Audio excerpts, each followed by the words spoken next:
У нас сегодня с вами вводное занятие. Вводное занятие. Напоминаю вам, что у нас будет 12 занятий, одно из которых будет вводное, это сегодня. 11 из них будет посвящены векторам. По одному занятию на каждый вектор, но по 3 векторам, по зрительному, по обонятельному и по звуковому будет по 2 занятия. Вот такая у нас программа. Значит, сегодня мы с вами не обсуждаем отдельные вектора, я рассказываю вам концепцию, систему в целом, но это очень-очень-очень-очень важное занятие, поэтому, друзья мои, настройтесь, что все, что будет сегодня, это тоже надо обязательно прочувствовать и понять. Это будет интересно, это будут очень полезные вещи, это будет фундамент, на который мы будем накладывать все остальное. Значит, как мы поступим с вами с вопросами? Напоминаю, мы вчера с вами договорились.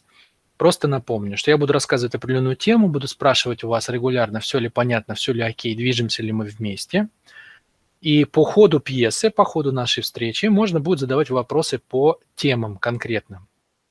Ну, там, 5-й слайд, 10-й слайд. Вот. А в конце я поотвечаю вам вопросы в целом по поводу всего, что у нас будет сегодня. Вот. Это первая мысль, которую я хотел вам донести. И вторая мысль про фишку тренинга. Я надеюсь, вы сейчас тоже это видите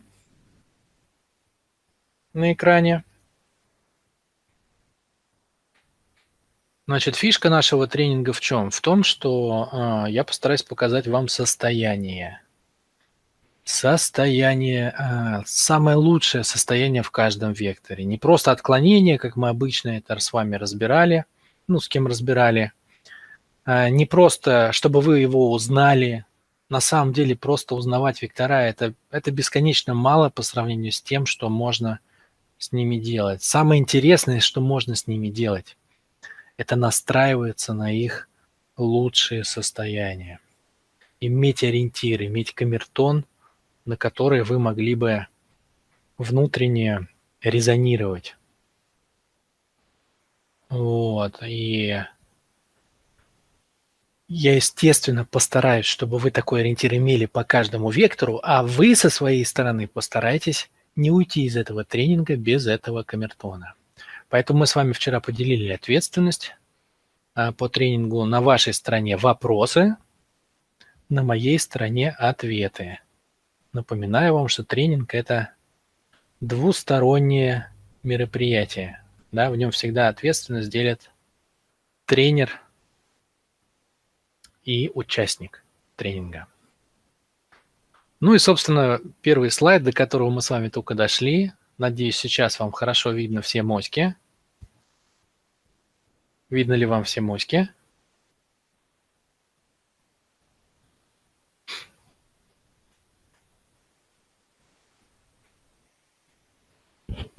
Жду обратной связи. Сейчас я их прокомментирую. Да, да, отлично видно. Великолепно. Значит, смотрите. Не могу я начать такую тему важную, как вектора, без того, чтобы упомянуть вообще, кому мы обязаны вот этим всем. Тем, что вы узнаете сегодня и на следующих занятиях, и тем, что я узнал. Значит, вот эти граждане, как я вчера прикололся, их разыскивает милиция, да, за самое серьезное преступление на свете. Какое? Они взломали Вселенную.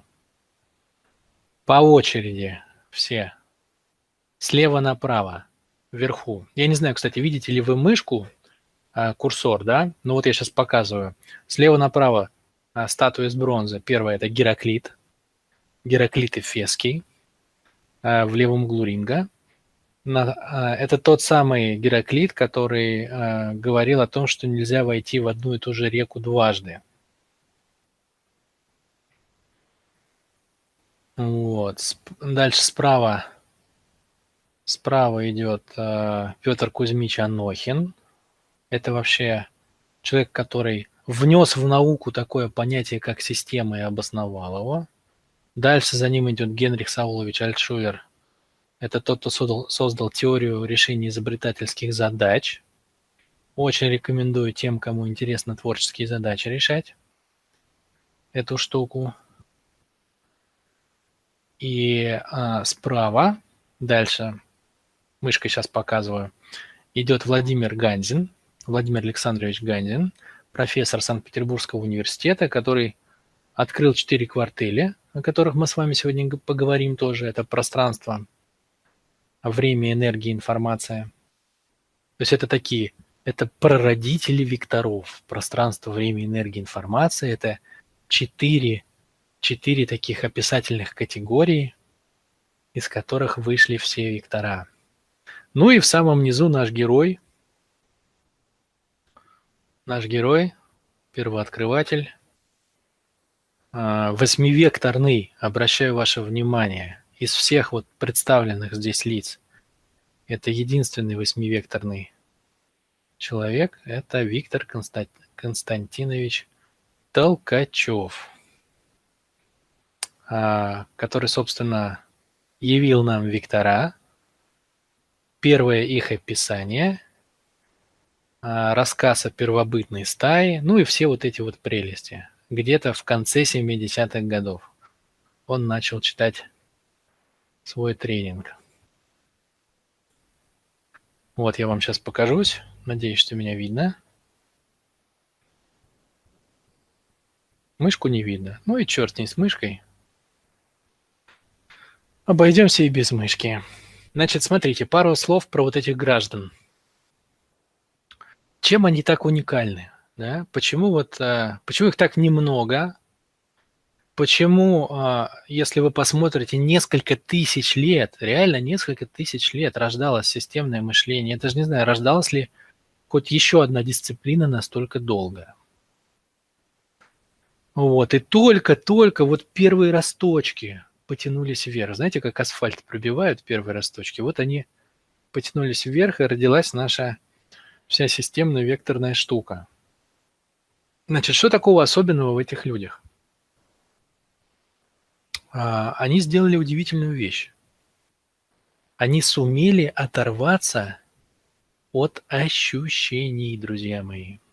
От ощущений.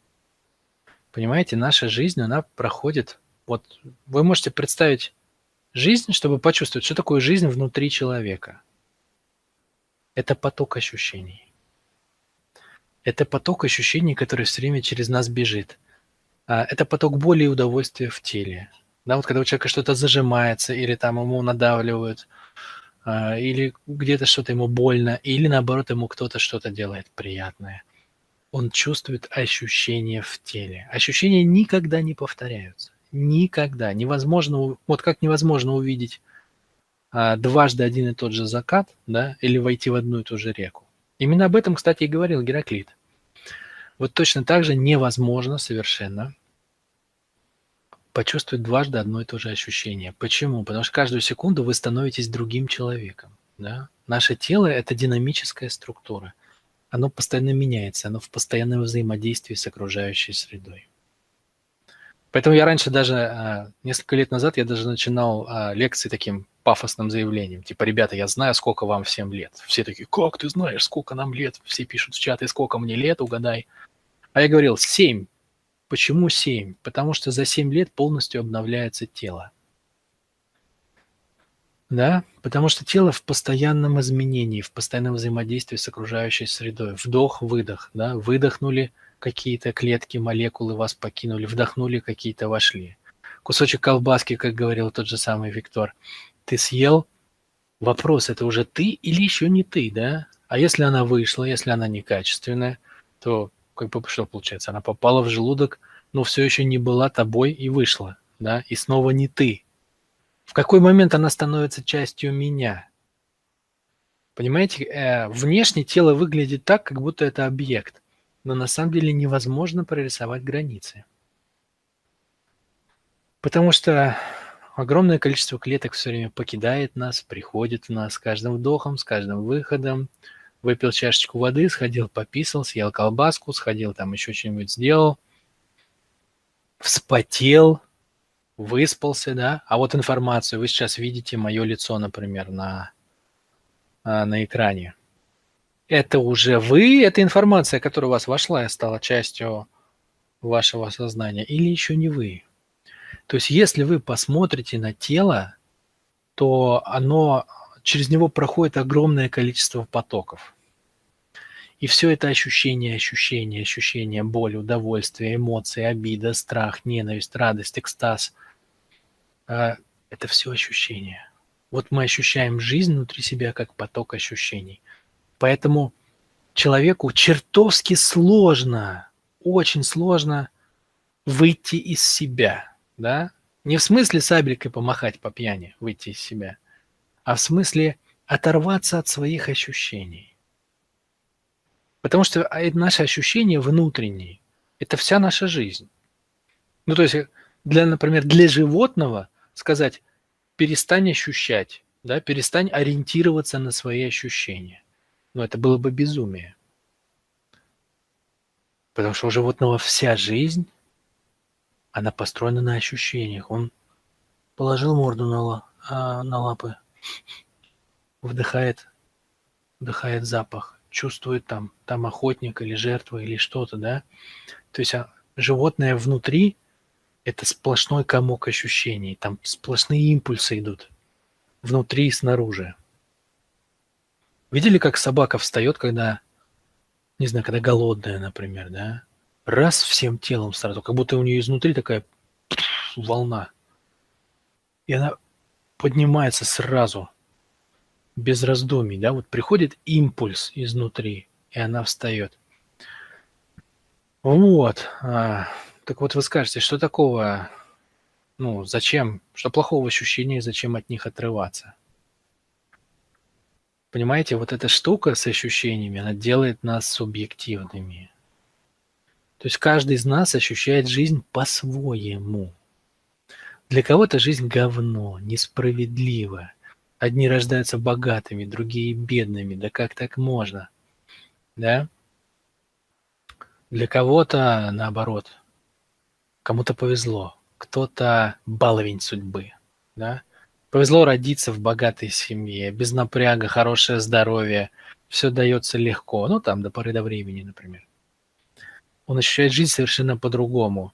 Негр в Африке, у которого папа сомалийский пират, и раз в месяц рискует жизнью, нападая на корабли.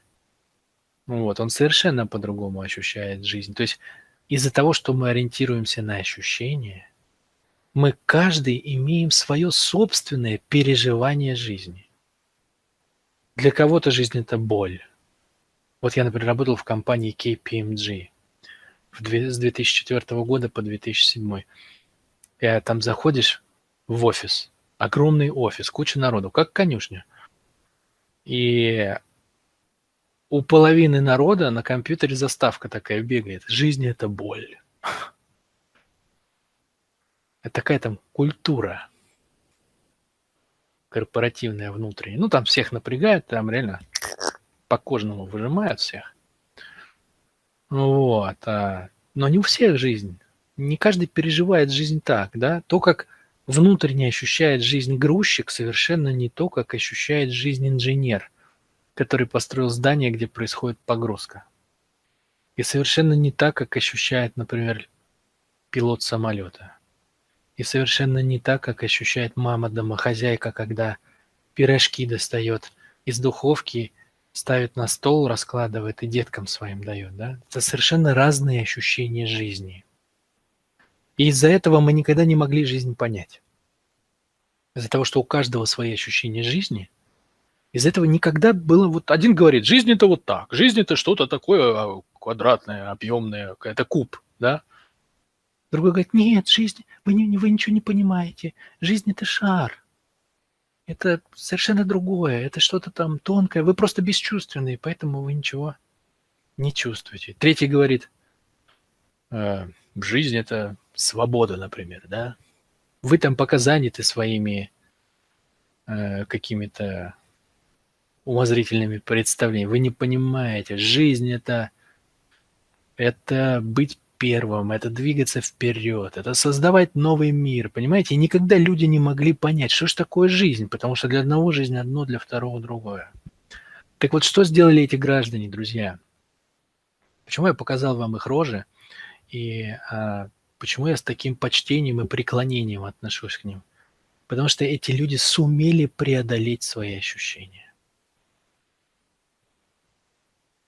Они сумели, понимаете, вот чтобы увидеть, например, слона, да, ну, вы знаете эту притчу, которую все рассказывают, как много слепых трогали слона, да, один там потрогал что-то там круглое, мохнатое, другой потрогал что-то такое кожаное, длинное, третий потрогал там еще чего-то, один за брюхо, один за хвост, э, один за лапу. Каждый описал, что он потрогал. Вот что такое ощущение, да, то есть в ощущениях слон был у всех разный.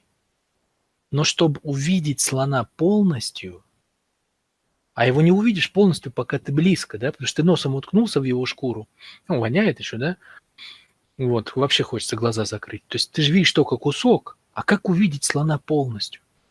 А придется отойти на 10 шагов, и тогда вы увидите всю конструкцию в целом, да, то есть вы увидите и ноги, и лапы там, и хвост, и хобот, и глаза, и все, что хотите. То есть надо оторваться от своих ощущений, чтобы увидеть, что такое жизнь, понимаете? Придется не ориентироваться на свою боль и удовольствие. Потому что, может быть, мне там мои родители сделали больно, и мне, как ребенку, кажется, что они плохие люди, они меня так обидели, не любили, не ценили, игрушки не покупали, там еще чего-нибудь. Но им-то так внутри не кажется. А где ж правда, да? С моей точки зрения плохие люди, а с их точки зрения хорошие. А попробуй, все говорят, прости, а попробуй прости. А как простишь, когда, ну, вроде ты понимаешь, да, ну вот они вот так делали, наверное, были свои причины, а внутри-то боль, ну и попробуй прости. То есть, чтобы увидеть, что на самом деле произошло, надо оторваться от себя. Так вот эти граждане, они сумели оторваться от себя, понимаете?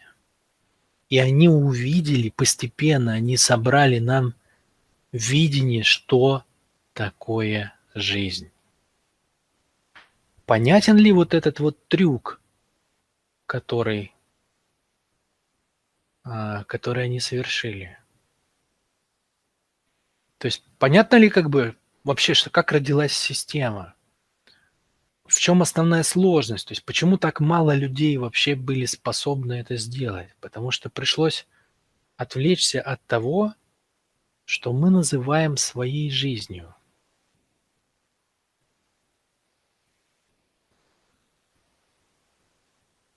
Понятно. Окей, теперь еще пару слов я буквально про это добавлю и перейду к теме. Значит, снова покажу вам их. Все-таки люди достойные.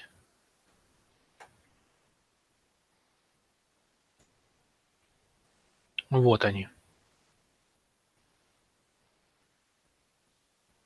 Да, встать над проблемой, пишет Людмила. Именно. Эти парни встали над проблемой.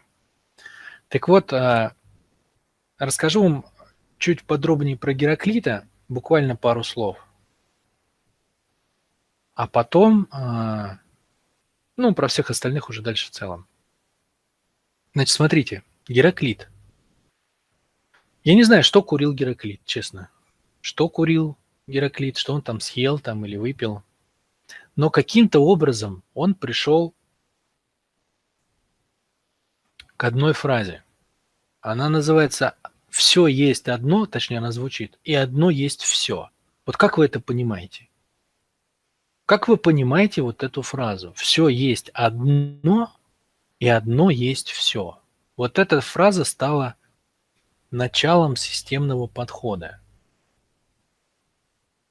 Кто-то может объяснить, а, как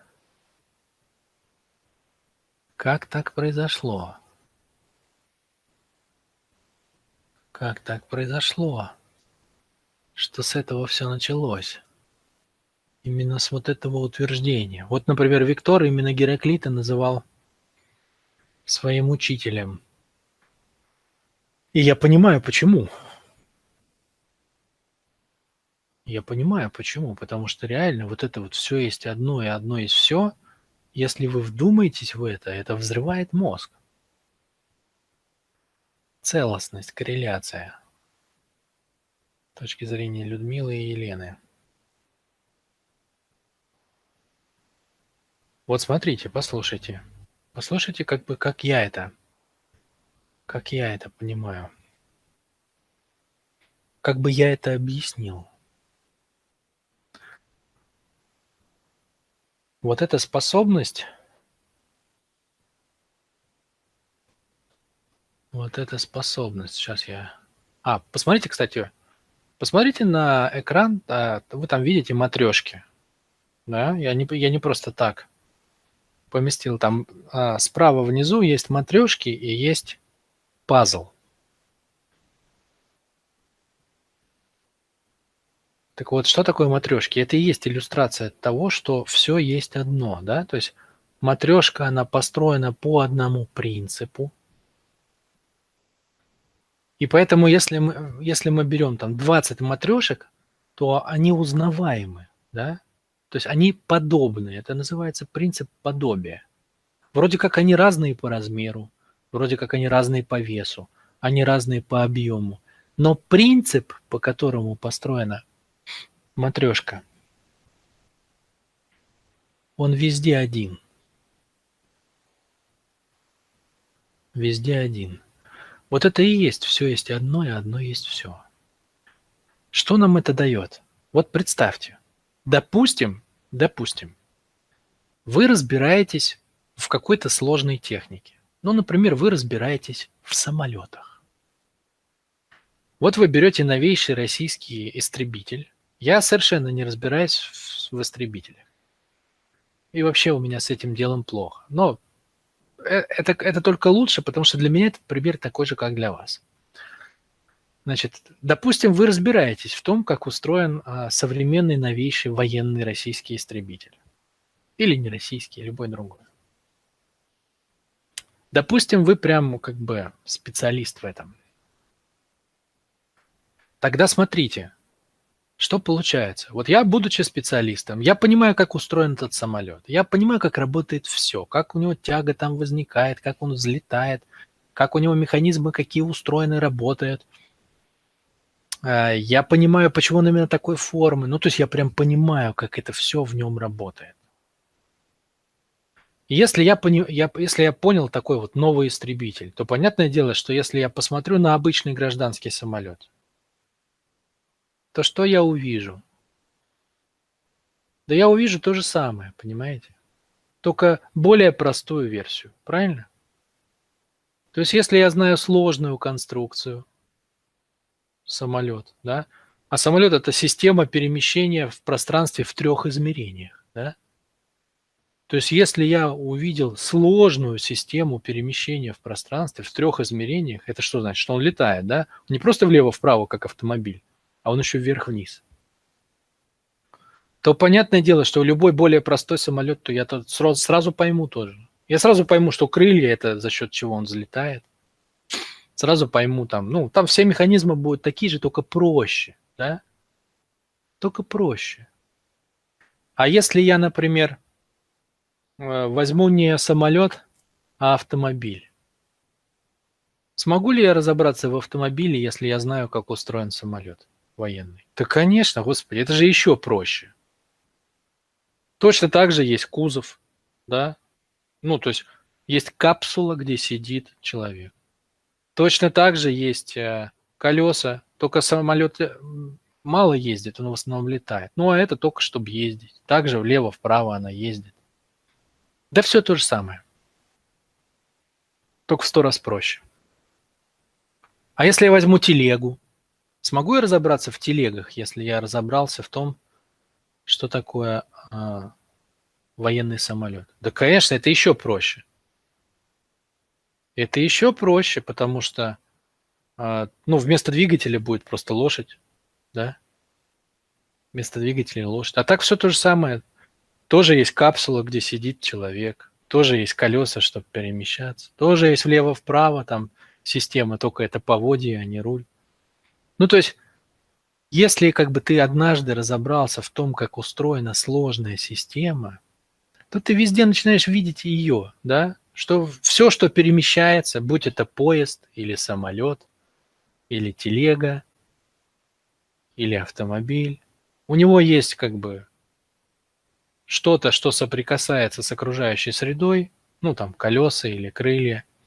У него есть система влево-вправо, да, у него есть система вперед или назад. У машины это тормоз, например, у самолета это закрылки, а у лошади это зорька, да? Но по сути это то же самое, да? То есть вот что такое уметь видеть одно. Это когда все видят разное. Все видят разное. Кто-то видит телегу, кто-то видит поезд, кто-то видит гражданский самолет, кто-то военный. А я вижу одно, понимаете? Для меня это одно и то же все, просто в разных формах. То есть одна и та же конструкция реализована в разных формах, немножко в разных формах. Вот что такое одно и все. И вот что самое главное увидел Гераклит. Он увидел человека как систему. То есть он увидел человека как конструкцию сложную и понял, что весь мир-то устроен точно так же. Что то, что у человека является головой, у цветочка является там, ну, собственно, цветком. А корешки цветочка превратились в ножки у человека. Ну, сначала там в лапки у тигра, потом в ножки у человечка. А стебелек стал позвоночником. А листики стали ручками. Ну, или передними лапками, если взять животных. То есть жизнь имеет разные формы, да, имеет разные формы. Она имеет форму бабочки, она имеет форму тигра, она имеет форму человека, причем разных, там, я не знаю, китаец или там африканец или россиянин, или даже березка или елочка. Разные формы, по-разному выглядят, как телега, самолет там и все такое. А суть одна и та же. Суть одна и та же. Вот что почувствовал Гераклит, да?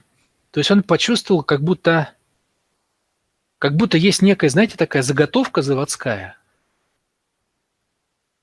по которой Бог стал делать всех живых существ. Такая вот, как матрица, знаете, и по ней фигарят одинаковые детали. А здесь детали все, они разные, да? То есть человек же не выглядит как тигр, и не выглядит как бабочка, и не выглядит как цветок. Но сама конструкция абсолютно одинакова. Вот это и есть система, да, то есть уметь видеть в совершенно разных формах жизни абсолютно одинаковое, прослеживать закономерности, вот это и есть та штука, которую мы с вами разберем, поймем и почувствуем. Вот основой вот этой системы и является открытие Владимира Александровича Ганзина, что все имеет 4 ингредиента: пространство, время, энергия, информация. Вот хозяюшка, например, дома, она печет пирог, да, и берет ингредиенты какие-то: молоко, яйца, мука, не знаю, там чего-нибудь еще. Замешивает это, получается тесто. А дальше это тесто можно запечь в любой форме: в квадратной, в круглой, там, в прямоугольной, в виде трапеции. Можно сделать толстый пирог, можно тонкий.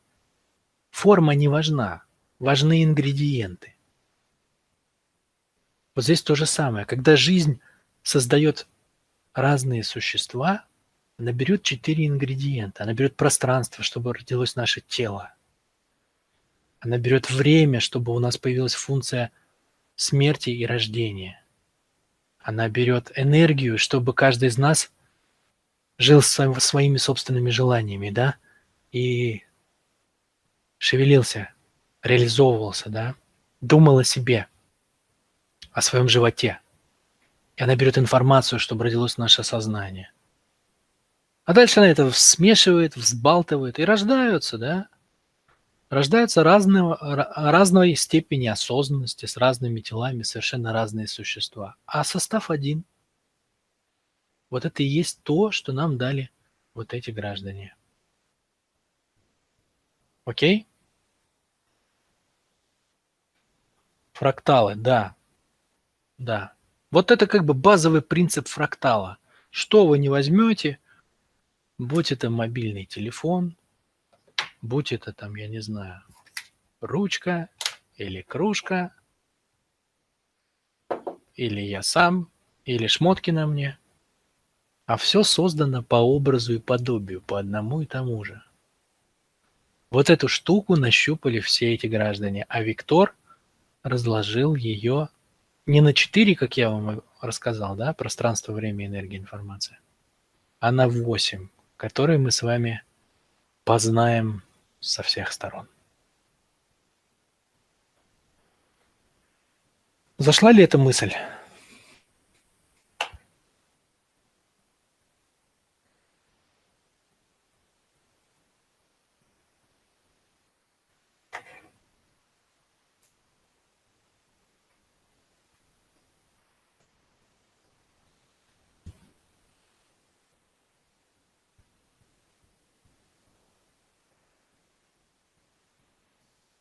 Да. Очень даже, очень даже. Окей. Окей, тогда погнали дальше. Значит, если вы помните, я надеюсь, что вы были на мини-тренинге. На мини-тренинге я рассказывал про систему и говорил, что дает система. Она позволяет решить самое большое противоречие в нашей жизни. Какое? Вспоминайте. Вот этот слайд вам знаком, если вы на мини-тренинге были.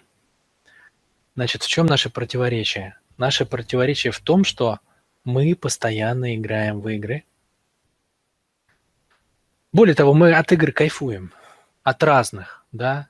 От игры на деньги, игра на бирже, игра в какую-то роль на работе. Кто-то в роли сотрудника, кто-то в роли руководителя. Но это все равно игра роли какой-то, да? То есть мы приходим, когда в какой-то коллектив, даже если мы его сами создали или, наоборот, нас пригласили в него, мы всегда играем там какую-то роль. Какую-то роль. В театре мы играем роли, в спорте мы играем в то, кто победит. В карты мы играем в дурака или в пьяницу. Ну, по крайней мере, я помню, в детстве мы играли. Сейчас покер больше в моде. Мы играем в игры и получаем в них удовольствие. А в жизни, как правило, мы удовольствие не получаем столько, сколько получаем в играх. То есть получается такая удивительная ситуация. Вроде как от отдельных небольших вещей мы получаем удовольствие, а вот от всей штуки в целом нет. Деньги нравится зарабатывать? Нравится. С противоположным полом встречаться нравится? Нравится. Целоваться, сексом заниматься нравится? Нравится. Водку пить с друзьями нравится? Нравится. А на рыбалку ходить любишь? Обожаю. Ну, я не очень на рыбалку, я больше на охоту. А мне нравится на светские тусовки. А мне нравится ездить на клевой тачке. Вот какую отдельную игру вы не возьмете, всем все нравится. Как только вы возьмете жизнь в целом, большинство людей не называют себя счастливыми. Парадокс. Просто фантастика, понимаете? Берешь все отдельные вещи, вроде все нравится, а все в целом жопа. Почему? Почему? Ну, понятно, почему мы проигрываем в играх, да? Потому что не умеем играть. Потому что не умеем играть. Потому что покер интересный, мы учим правила, мы смотрим, как играют другие люди, учимся играть сами. И получается что то там потихонечку, твое мое, одно, второе, пятое, десятое, и получается, начинаешь выигрывать, начинаешь кайфовать. У меня есть клиенты, например, несколько человек, которые профессионально играют в покер. Но они точно так же мои клиенты. Почему? Потому что, ну, по большому счету, счастья в жизни мало. Парадокс, да? Каждая по отдельности неплохо, иногда хорошо, иногда даже вообще на десятку. Ну, понятное дело, что иногда и в отдельности составляющие тоже страдают. Но в целом почти у всех, вот реально выходишь на улицу, 99% людей, в глазах страдания, депрессия, нереализованность, ненависть к правительству, зависть к более успешным. Кто-то в отлете в мечтах, что у него все будет по-другому, кто-то сидит, уверяет себя, что у него все окей, хотя у него на самом деле нифига в этой жизни нет. Но вот такое, чтобы ты увидел, что человек реально реализован, что у него в семье огонь, у него страсть там к жене или у нее к мужу, что у них там дети выросли в любви, что у них нормальные отношения с родителями. Они зарабатывают столько денег, сколько хотят, и при этом не просрали на работу все свое время. Им хватает на то, чтобы заниматься собой, там, путешествовать. Они следят за своим телом. И это не насилие, как бы. Как утром люди встают: ненавижу себя, и бег ненавижу, и кровать ненавижу, и будильник ненавижу, и утро ненавижу, и вообще. То есть, чтобы человек внутренне на своей энергии, на избытке, на гармонии ехал. Блин, такой почти не встречается. Вот парадокс реально, да. Вот парадокс. Почему? Потому что правила любой отдельной игры легко изучить. Да, они ж созданы людьми. Все игры, созданные людьми, просты. Все абсолютно. Но вот вся игра в целом, она создана Богом. И чтобы увидеть ее, надо оторваться от ощущений. Помните, я же с этого начал. Почему я уделил специальное внимание этим пацанам? Потому что они сделали трюк, да, они сумели оторваться от своих ощущений. Они сумели увидеть правила жизни, не просто отдельных игр, а правила самой жизни. Как работает, собственно, ну, сама игра. Большая игра. Жизнь, конечно, ну, как бы игра – это не полная метафора про жизнь.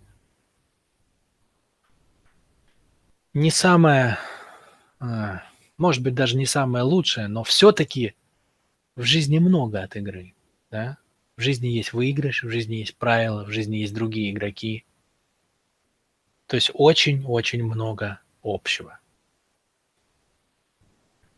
Так в чем же игра? В чем же игра? Смотрим на экран. Так. О. О. Смотрите, вот это очень важный слайд. Я сейчас буду объяснять его вам, рассказывать его вам, постараюсь максимально подробно. В чем же игра жизни? Вообще, по поводу чего игра, как вы думаете? Давайте с этого начнем. А по поводу чего, собственно, игра?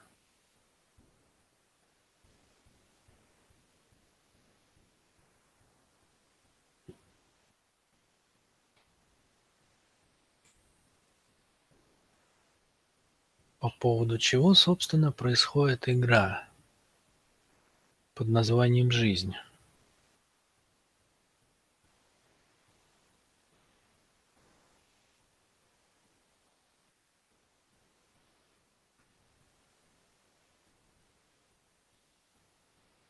Все играют. Рыдают, но играют. Ревут, как бегемоты раненые. Но родился чё? Вынужден играть. Сход с дистанции, преждевременно, ну, считается как бы считается не очень хорошей штукой.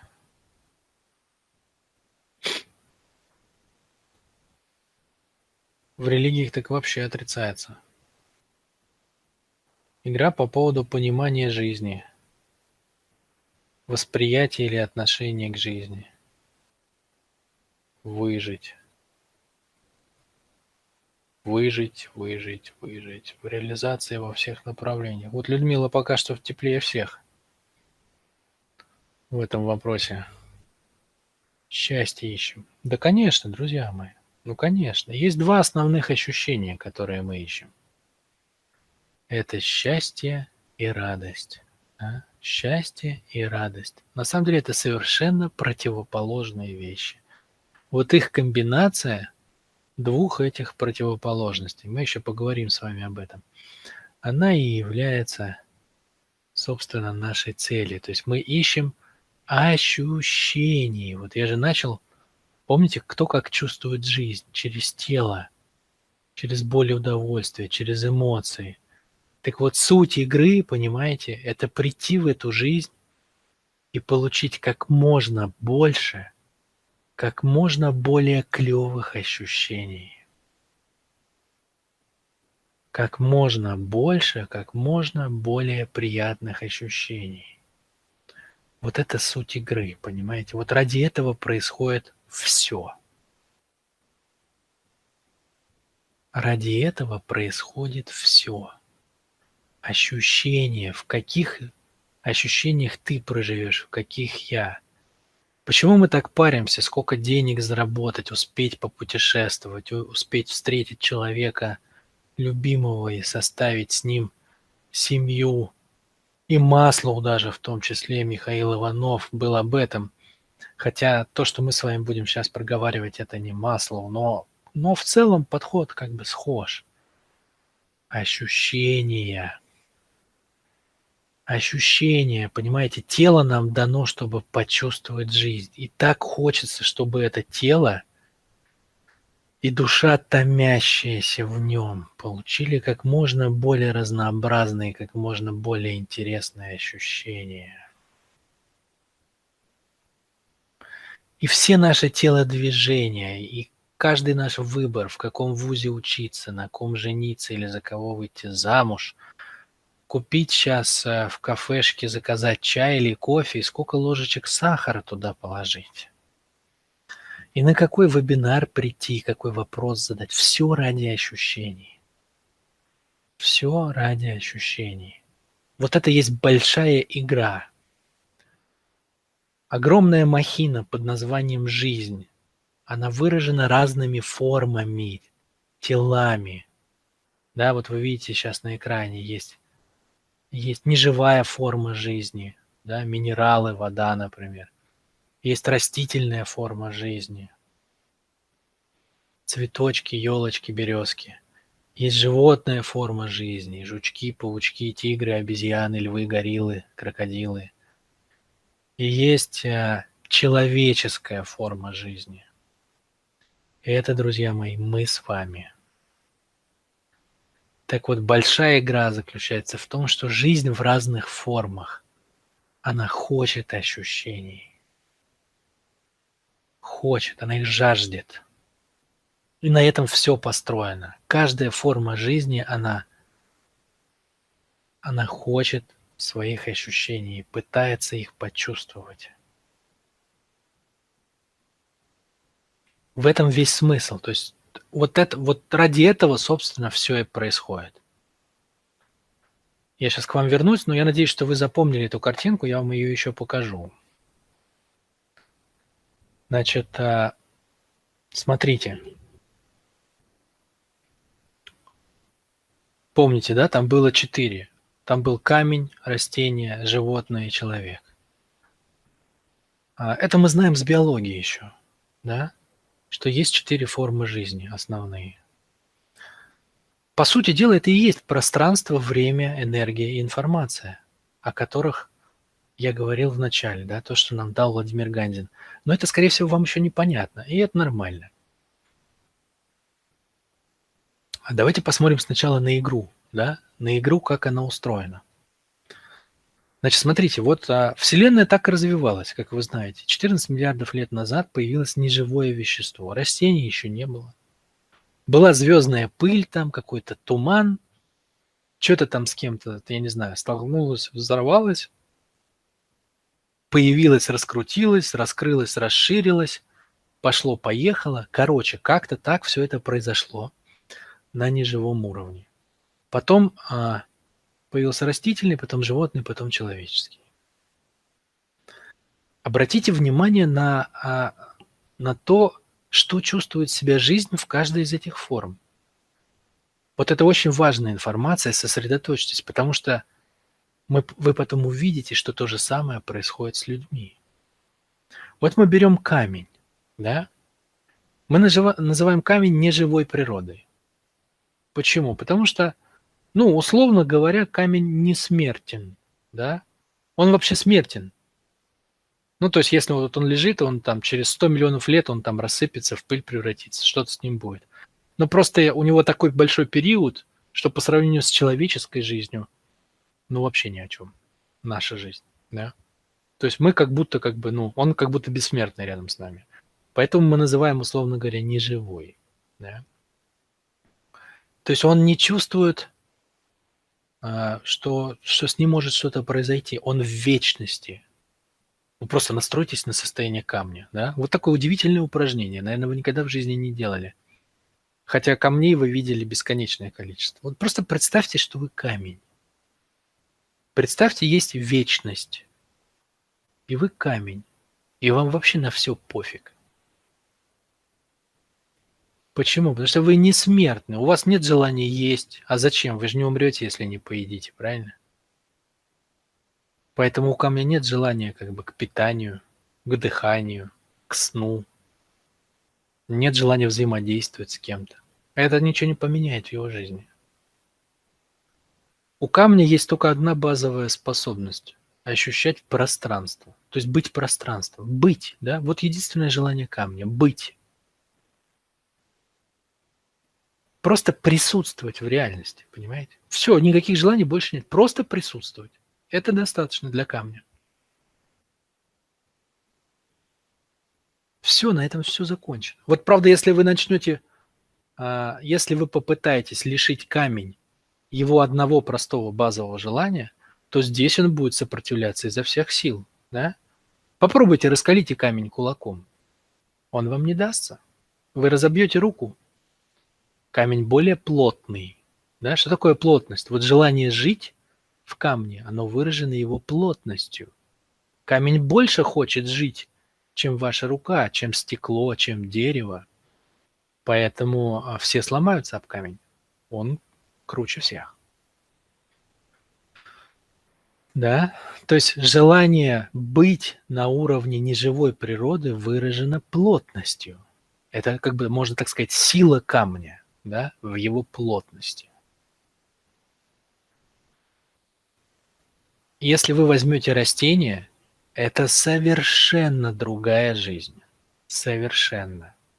Растение – это уже высокая форма организации, там уже охренительный интеллект. Почему? Потому что растение спит и бодрствует, да, оно листики сворачивает и разворачивает. Оно дышит, оно ест, оно пьет. А что такое есть, пить, дышать, спать? Это же обмениваться с окружающей средой, да? То есть в нем кипит жизнь на самом деле. Хотя мы не видим, некоторые люди вообще даже не понимают, что растение – это живое существо. А оно при этом, вы зацените, оно думает, да? То есть оно может увидеть, где солнце, и туда повернет листики. Оно может увидеть, где ручеек, и туда протянет корешки. Оно увидит дерево и начнет виться вокруг него. То есть это прям целая система принятия решений и их исполнения. Да, она не быстрая. Черепаха быстрее. Но это все-таки, посмотрите, насколько это высокоуровневая форма жизни. Сколько всего она хочет. Да?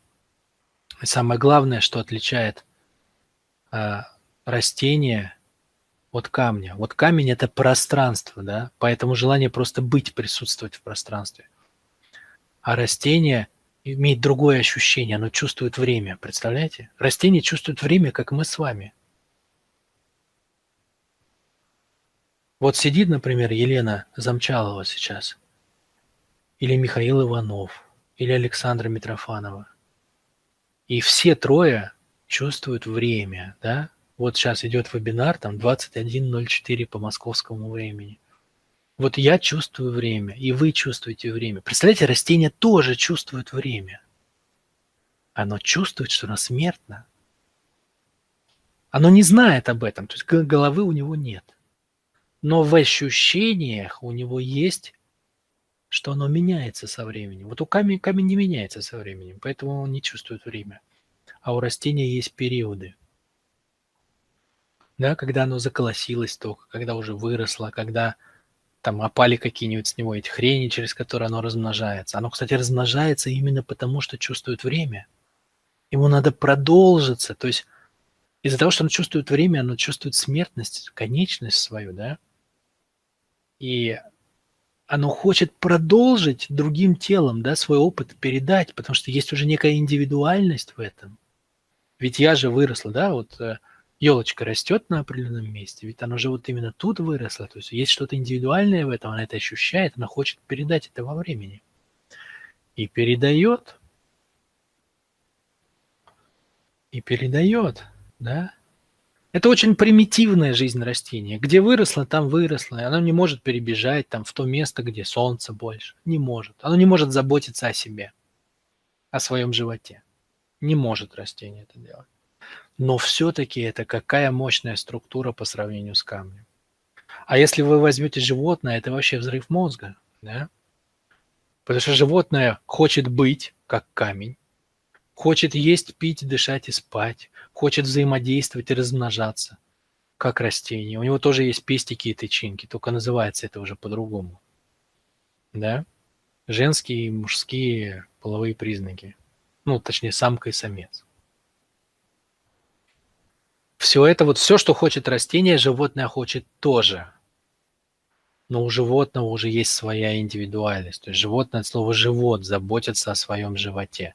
Поэтому оно хочет набивать свое конкретное брюхо. Оно ведет себя как многие, по инстинктам. Там птицы летят косяком, рыбы плавают косяками. Но брюхо-то у каждого свое, понимаете? Причем чем более развито животное, тем больше там своего, чем общего. Да? Если пчелы там летают ульем, то орлы, например, они уже не летают ульями. Поэтому у животного вообще совершенно другая психика. Оно заботится о своем животе, и оно заботится о своем месте в стае. Да, кто из нас будет первым волком? Кто будет главным? Да? Кто бежит главный? У них право на то, кто первый, например, начнет жрать. Да? На самую вкусную часть туши, потому что вожаку предполагается, ну, ему самое вкусное должно достаться. Я рассказываю часто этот пример. Я ходил в один музей, не музей, точнее, ну, короче, огромный аквариум, где куча всяких рыбин. Вот, и там среди прочих плавала большая такая акула. Ну, там в основном мелочь всякая, но среди остальных плавала здоровая такая вот, ну как, относительно этого аквариума, естественно. Там он большой, ходишь во все стороны, смотришь, вы наверняка были в таких. Ну вот, здоровая такая рыбина. И она там главная, понимаете? Вот смысл животности. Главная, самая большая сила. И там при мне стали их кормить, и одна маленькая рыбешка, я не знаю, там она из новеньких, что ли, новобранка, вот, она взяла и поплыла, и что-то там отщипнула, я не знаю, может, что-то не то, может, самое вкусненькое решила урвать. Так вот, я не знаю, вы когда-нибудь видели бешеные, вот бешенство, животное в бешенстве? Когда глаза у него кровью наливаются, вот как про быков говорят. Когда ярость, просто вот слепая ярость, да, то есть вообще ни на что не смотрит. Вот когда в это состояние впадает акула, это выглядит жутко, это очень впечатляет, потому что чувствуется такая энергия мощная в этом. Так вот, эта акула начала в бешенстве так вот влево-вправо в этом аквариуме плавать. есть она стала показывать как бы свое место, что вы, ребятки, забыли, кто тут главный.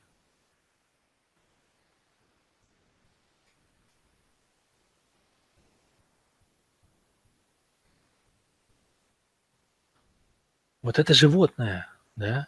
Вот это животное, понимаете?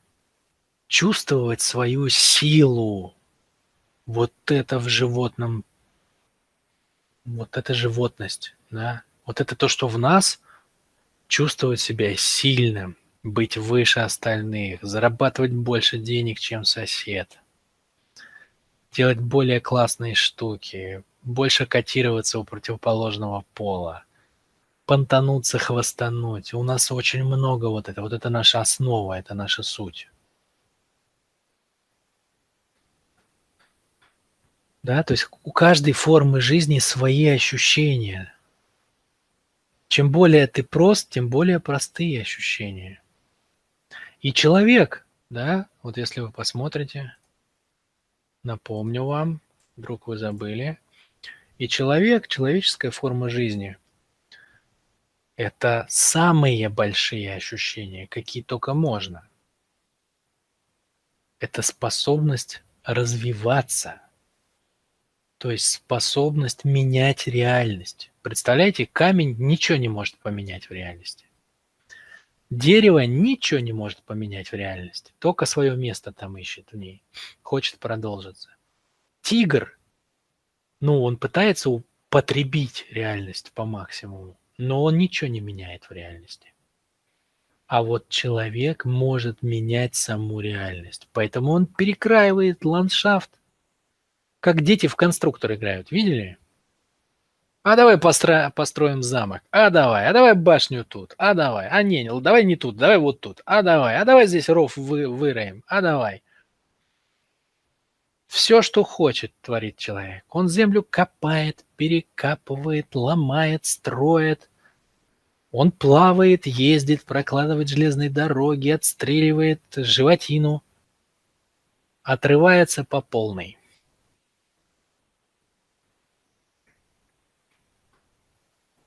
Почувствовали, я надеюсь, да, что совершенно другие ощущения даны человеку. Он может почувствовать состояние самого Бога, да, то есть состояние Творца, потому что он создает землю такой, какую хочет. И того камень, дерево, тигр и человек – это то же самое, что пространство, время, энергия, да, энергия, сила животного и информация, то есть сознание, развитие в человеке.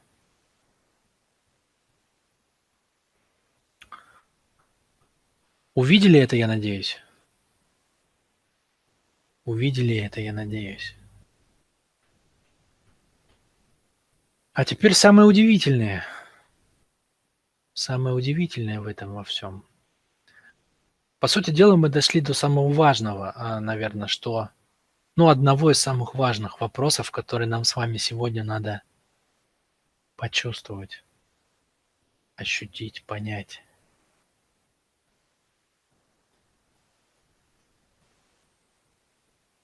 Знаете, в чем это самое важное? Я вот думаю, спросить вас или сразу сказать. Да, наверное, не буду вас я мучить этим. Самое важное, понимаете, что если вы посмотрите на людей вокруг, то вы увидите, что они живут жизнью этих четырех. То есть люди, которые как камни. Какое главное желание камня? Быть. Да? Быть. Ну, в человеке быть – это не просто лежать на дороге, как камень лежит. Это надо там кушать, да, надо зарабатывать минимальную зарплату. Но по большому счету запросов ноль. Ноль, понимаете? Человек живет, в принципе, жизнью камня. Ходит на работу, не знаю, там, работает строителем с понедельника по пятницу. Зарабатывает, как зарплату выдают через раз. То выдали, то не выдали. Да и ладно, и нормально, на водку хватает. Все выходные бухаем с мужиками. Понедельник опять на гребаную работу. Каску надел, портки напялил, носки с угла взял, попёрся. Лапшой доширак пообедал. А чё, я неприхотливый человек. На этой неделе зарплаты не будет, извините, ребята, не заработали. Ну, уроды вы, конечно, ну да ладно, приходите в понедельник, придем. То есть там нету желания, например, оставить потомство, воспитать детей, передать своим детям что-то. Нет желания а, заработать денег, увидеть мир. Да вообще нет ничего. Нет ничего. Есть желание, как у камня, просто быть. Что делает камень для всех остальных? Ну, все неживое, что оно делает для всех остальных? Оно формирует ландшафт, понимаете? То есть на неживой природе основана вся остальная. То есть это некая масса, поэтому пространство, да? Так вот, есть люди, которые живут желаниями пространства. Они и формируют собой пространство.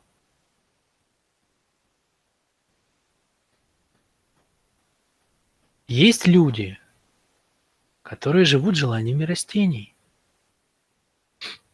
Таких людей большинство, кстати. Вспоминаем, чем у нас живет растение. Растение главное, что чувствует, оно чувствует смертность. Оно не осознает смертность. Головы у него нет у растения. У него есть сознание как бы. Ну, в виде какого-то там простого инстинкта или что-то в этом роде. Но оно ощущает смертность, оно хочет продолжиться во времени. Поэтому есть люди, основное их ощущение по жизни, что они смертны, что их жизни что-то угрожает.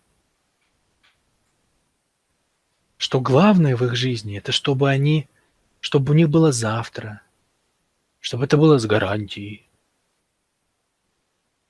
Чтобы если чего, а вдруг кризис, а вдруг что, а вдруг власть другая придет, а вдруг пенсию убавят, накопить, подстраховаться.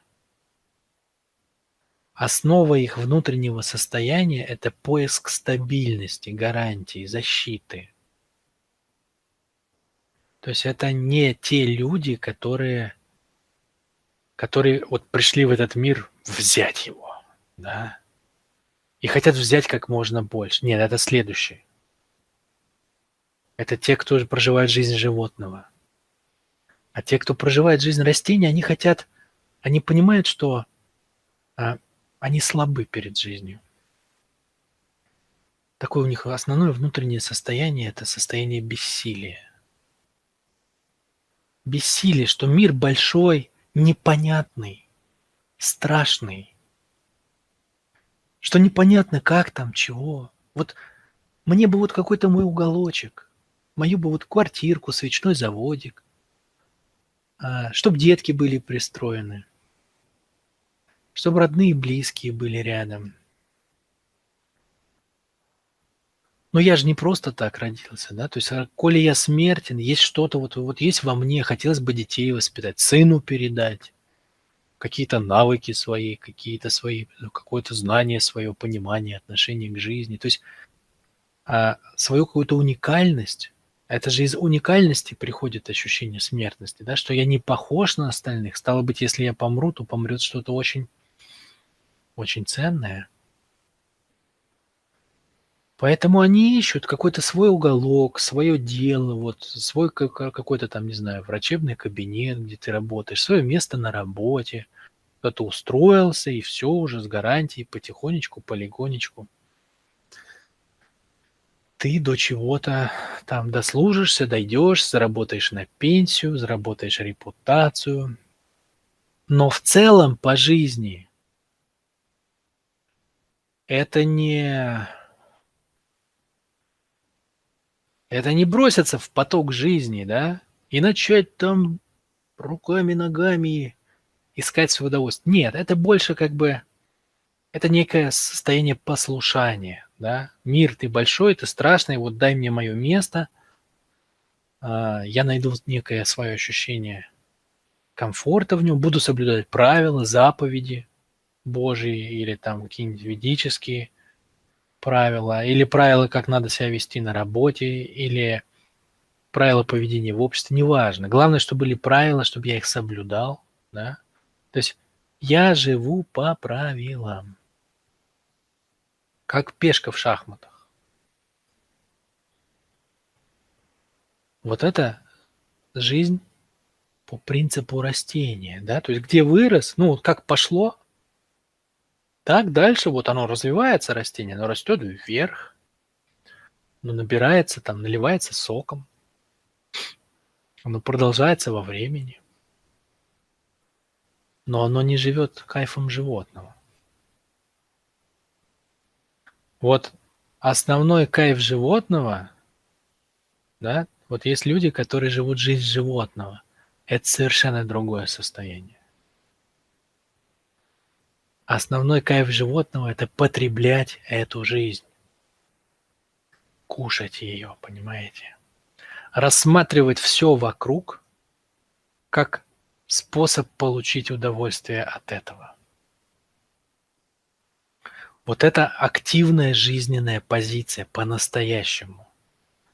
Это когда человек ощущает внутри, что он пришел в эту жизнь не играть в чьи-то игры, не быть пешкой в чьих-то руках, а он пришел в эту жизнь играть свою игру.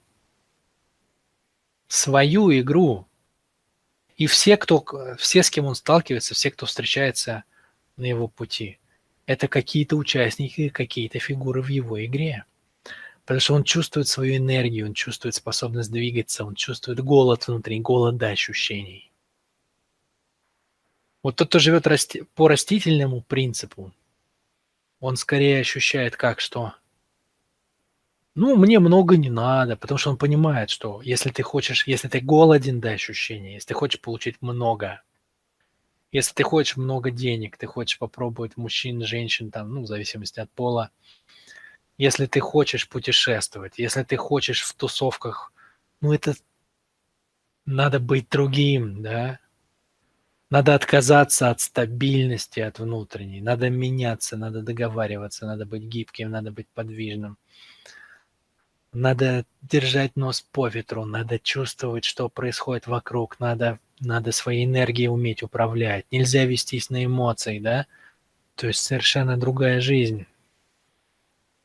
Вот есть люди, да, кто живут жизнью животного. Это люди, да, то есть это человек с руками, ногами, он выглядит так же, как все, но у него другое ощущение жизни. Для него жизнь – это охотничьи угодья, понимаете? Мир – это охотничьи угодья, а сам он охотник. За ощущениями, за тем, чтобы почувствовать свое чувство силы, за тем, чтобы сыграть в свою игру, за тем, чтобы пережить азарт, что у него это получилось, за тем, чтобы позволить себе наполнить свои желания. Красивые и сильные люди на самом деле, и женщины, и мужчины, хорошо выглядят, хорошие зарплаты получают, много денег зарабатывают, бизнесами управляют. Умеют чувствовать драйв от жизни, умеют ходить на боль. Хищные реально, ну, то есть знают, что хотят от жизни, и все время вот в этом ощущении ам-ам-ам. Одно только у них, как правило, вылетает. Проживают свою жизнь без любви. Почему? Потому что очень заняты собой. Очень заняты своими желаниями. Поэтому есть нюанс. Хорошие такие красивые хищники. Тигры, да? Человек – это самый сильный хищник в природе. А хищник как относится к жизни? Да? Вот тигр выходит в джунгли. Настройтесь теперь. Вот я вам предлагал настроиться на состояние камня. Потом мы настраивались на состояние растения. Теперь настройтесь на состояние тигра. Тигр выходит в джунгли, понимаете? И это его джунгли. Да, там есть другие тигры, но ощущение жизни у него совершенно не такое, как у барана даже, да? Потому что у барана основной вопрос, как бы меня не съели. А у тигра основной вопрос, кого я сегодня съем? То есть как я получу удовольствие, какая сегодня будет у меня добыча? Ощущение охотника. И у него нет по этому поводу никаких угрызений совести, поэтому вот этих самых войнах их часто называют бессовестными, что по головам идут и так далее. Это так и есть в каком-то смысле. Я сейчас не говорю о том, плохо это или хорошо, я про другое, я говорю про то, как бывает, да? Я говорю про то, как бывает. Так вот, тигр выходит, и он понимает, что если Бог его сделал таким, если он его сделал хищником, если он дал ему зубы, если он дал ему когти, если он дал ему мышцы, если он дал ему такую шкуру мощную, которую не пробьешь веточкой, ну так значит надо пользоваться, да? Что же я за тигр буду? Представляете, тигр, который говорит, ну, это неправильно, ну, как-то вот задрать барана до крови, ведь барану больно. Ну, что это за тигр такой? Бог скажет, ты что вообще, родной? Да ты сдурел.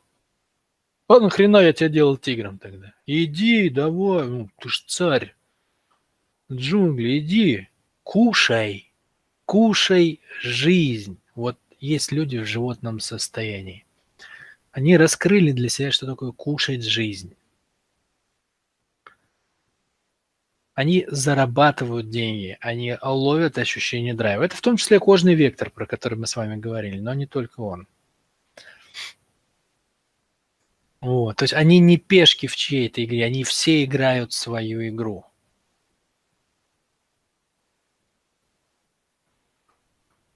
Классно, да, звучит? Вот в этом чувствуется сила, да, в этом чувствуется энергия, вот в этом чувствуется движение. Но я обращаю ваше внимание, это же даже не человеческая жизнь. Это животное в теле человека, да, то есть это человек, который дорос до животного состояния в теле человека. У него психика по животным законам работает, а тело человек.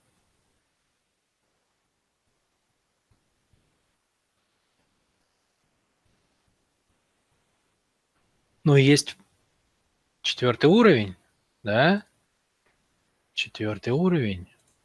Вот напомню вам. Да, то есть есть люди, чья психика дозрела до человеческого состояния в теле человека. И они живут совершенно другими желаниями. Они создают свою реальность. Они получают удовольствие не от того, чтобы потреблять жизнь, а от того, что они строят новую жизнь, от того, что они перекраивают реальность. Это не игроки, это творцы. Это могут быть безумцы-идеалисты, которые какие-то совершенно нереалистичные идеи пытаются воплотить. Это могут быть революционеры, это могут быть первооткрыватели. Но в любом случае это те, кто строит новый мир, причем не для себя, а для всех. Вот это главное отличие. Игрок всегда играет на свой интерес. Тигр всегда заботится о своем животе. Человек перестраивает мир для всех. Создал iPhone для всех. Не просто для себя. Ходишь, всем показываешь, какая у меня штука. Для всех. Построил здание для всех. Создал интернет для всех. Создал компанию, которая строит корабли для всех. Чтобы все прикоснулись, чтобы мир изменился, да, совершенно другое переживание в этом.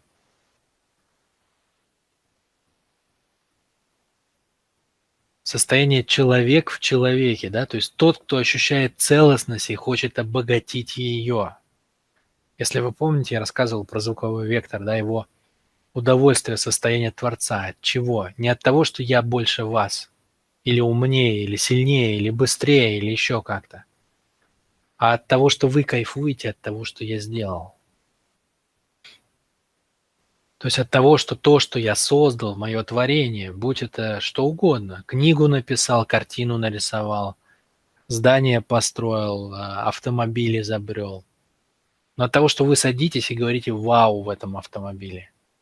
И я чувствую, я слышу эти вау, они доносятся ко мне со всего мира. Вау, вау, вау, из России, из Америки, из Египта, с Кипра, из Китая.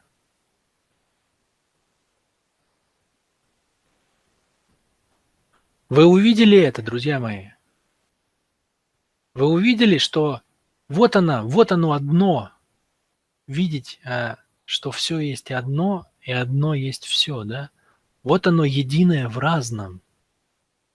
Вот как повторяется Вселенная, да? То есть вот как камень выражен в человеке, вот как растение выражено в человеке, вот как животное выражено в человеке, вот как человек выражен в человеке. Как Вселенная идет путь пространства, время, энергия, информация. Камень, растение, тигр, человек. Так и люди есть такие, общество идет тот же самый путь. Оно идет тот же самый путь эпохами, да, была эпоха первобытно-общинная, камни, когда мы просто сражались за то, чтобы быть, выжить. Была эпоха Средневековья, когда мы продолжались во времени. Сейчас эпоха энергии, да, когда мы заботимся о ранге, о достатке, чтобы денег заработать. Впереди эпоха развития, сознания, да. И отдельный даже человечек рождается телом, просто телом, пространство. Ребеночек рождается, что он просто ест, да? Просто как бы ест, пьет, спит, дышит. Как камень, просто есть. Он не чувствует время даже. Но потом выделяет себя на фоне остальных, чувствует свою уникальность, свои отдельные переживания, начинает заботиться о своей жизни. Выходит потом во взрослый мир уже, взрослым дядей или тетей. Начинает ранжироваться, да, искать свое место в джунглях.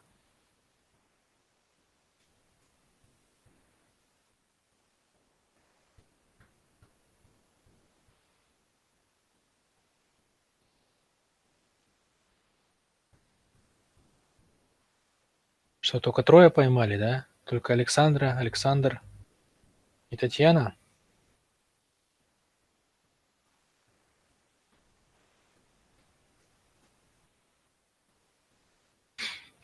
Смотрите, вот эта база.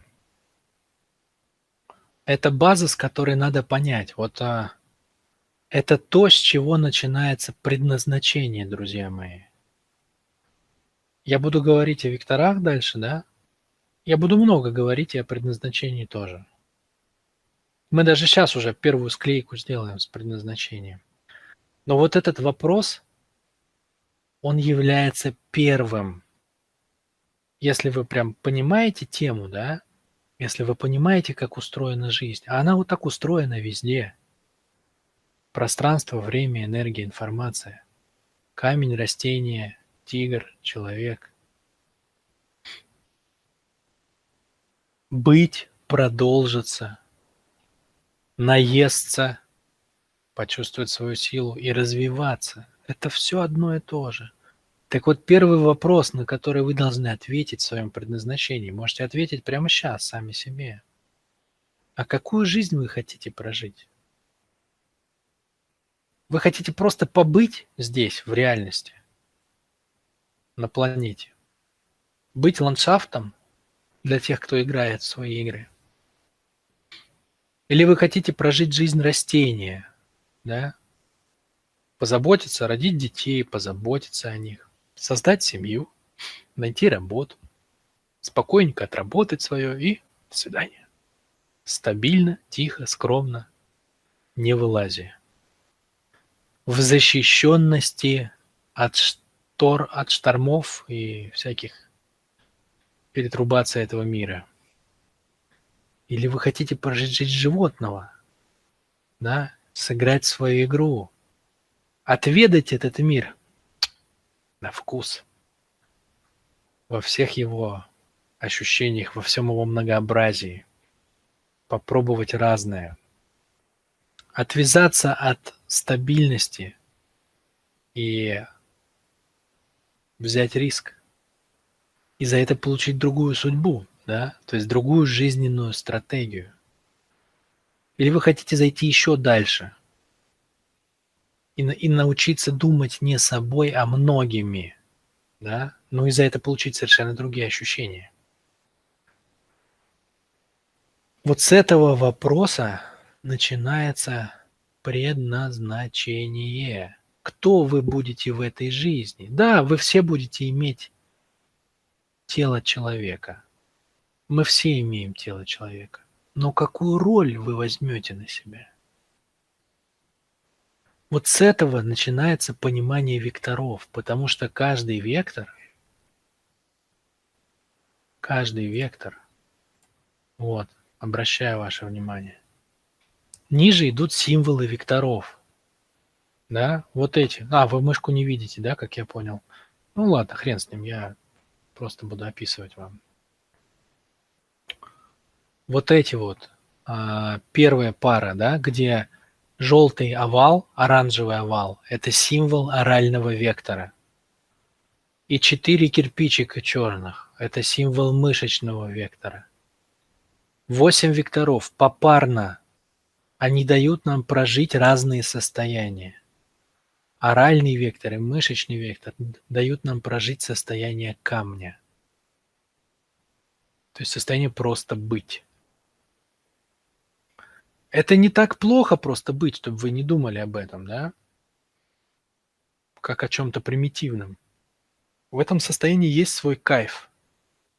В этом состоянии есть свое свой вкус, своя сладость. Это состояние, когда ты полностью в ощущениях слиться Вселенной. Ну, мы поговорим об этом. Так вот, в него мы входим через два основных вектора – оральность и мышечность.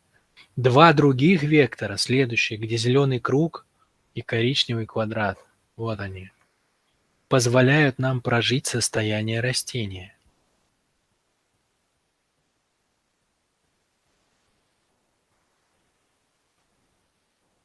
Два следующих – это кожа и обоняние.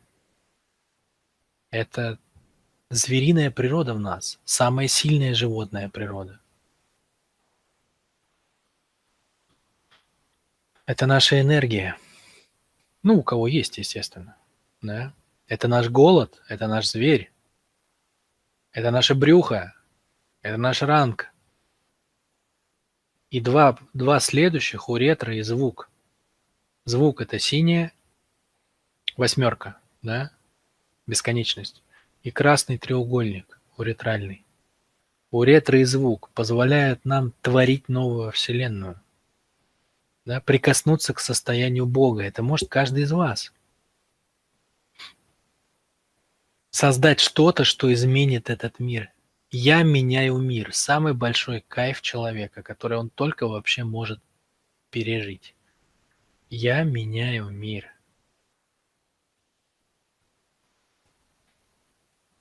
Вот эти последние два. Итого, 8 векторов попарно дают нам прожить с разных сторон. Да, потому что есть разница между нижними векторами. Вот мышечный, анальный, кожный, уретральный – это нижние вектора. Почему нижние? Потому что в теле кожа, уретра и мышцы – это находится ниже шеи, да, то есть ниже головы. А вот рот, глаза, нос и уши – это верхние вектора, то, что на голове находится. То есть здесь вот эти символы, они как будто описывают тело, да? Тело внизу и тело вверху. Так вот, они попарно дают нам прожить 4 базовых состояния Вселенной. Сегодня человек, забегая вперед, имеет 5-6 векторов. Да? То есть стандартный набор – это анально-кожно-мышечный, звуко-зрительно-оральный, без уретры и без обоняния. Если вы посмотрите, то в стандартный набор входят оба вектора из состояния пространства, из камня, оба вектора из состояния растения, то есть из времени, один кожный вектор тигриный, звериный, из энергии, и один вектор человеческий. То есть ваш векторальный набор, друзья мои, это самая хорошая новость для вас сегодня, я думаю. Он предполагает, что вы можете прожить любую из этих жизней. любую из этих жизней. Ну, в идеале это как? Это когда вы проживаете их все, да, только центральной становится жизнь человека, она дополняется желаниями животного, они, в свою очередь, дополняются желаниями растения, и все это происходит на базе, так же, как телега едет по дороге вокруг камней, да, вот точно так же по жизни вы едете, по дороге своей жизни, а вокруг камни, только камни-то что такое? Ваши базовые желания. То есть в идеале в жизни есть все. Оно гармонично, одно дополняет другое. Но, естественно, что-то должно быть центральным переживанием, вокруг которого построено все остальное. Итого, друзья мои, 8 векторов– это 4 способа прожить свою жизнь. И у вас у всех есть возможность прожить любую из тех, которые я вам описал. Вот это первая важная мысль, которую я хотел вам донести на вводной лекции. Итак, я повторюсь к этому моменту. Да?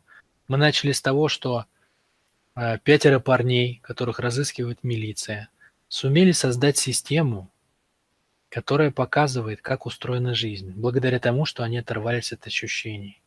И система эта начинается с понимания, что все есть одно, и одно есть все. Это дал нам еще Гераклит, а остальные просто научились это показывать. Да?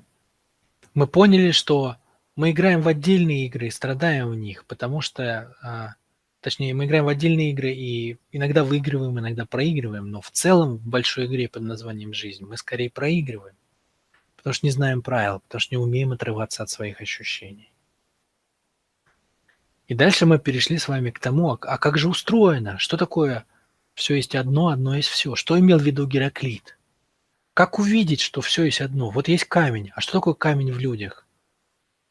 И вот я вот этим слайдом хотел вам показать это. Увидели ли вы это?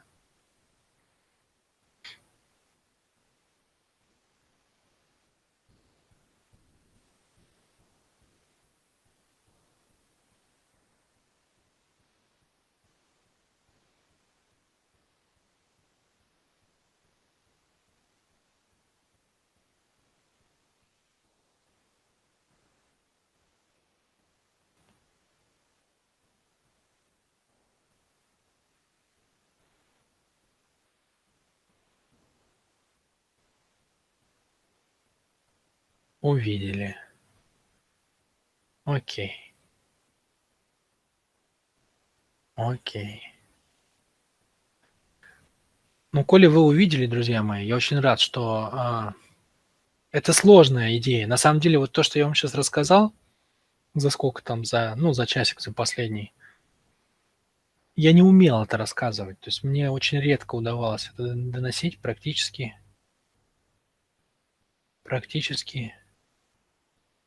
не удавалось. Вот. Но сейчас, мне кажется, я нащупал, как это доносить, эти аналогии.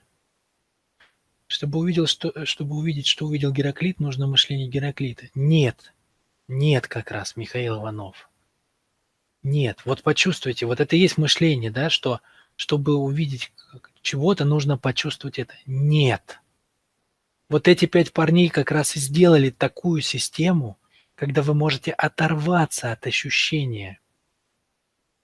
Понимаете? И увидеть это через понимание. То, что сейчас я вам рассказал, это невозможно. Это невозможно ощутить руками, увидеть глазами. Но вы можете и начать видеть это на каждом шагу. Кто перед вами стоит? Камень, растение, тигр или человек, да? Очень легко, если вы сейчас почувствовали то, что я вам рассказывал. Вот именно благодаря 5 пацанам, которые проделали этот путь и протащили через тысячи лет этот подход. Сегодня, оперируя этими категориями пространство, время, энергия, информация, я могу вам показать, что увидел Гераклит, и вы не будете при этом Гераклитами. В этом и есть трюк. В этом и есть трюк.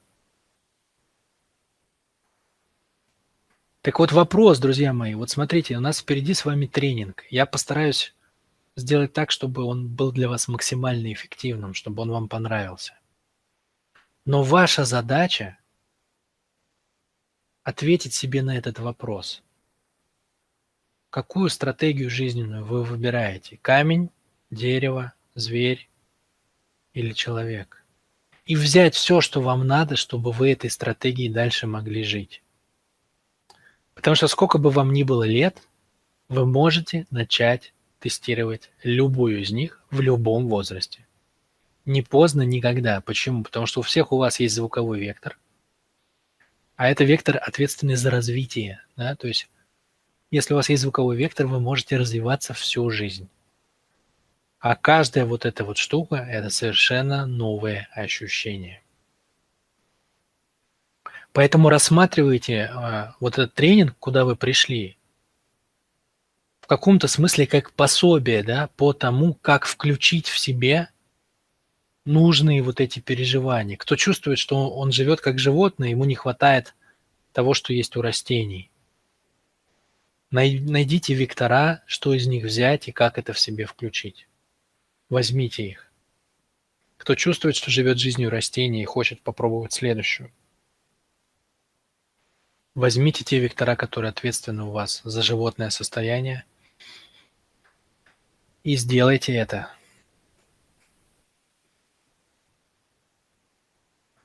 Окей. Окей, пойдемте дальше.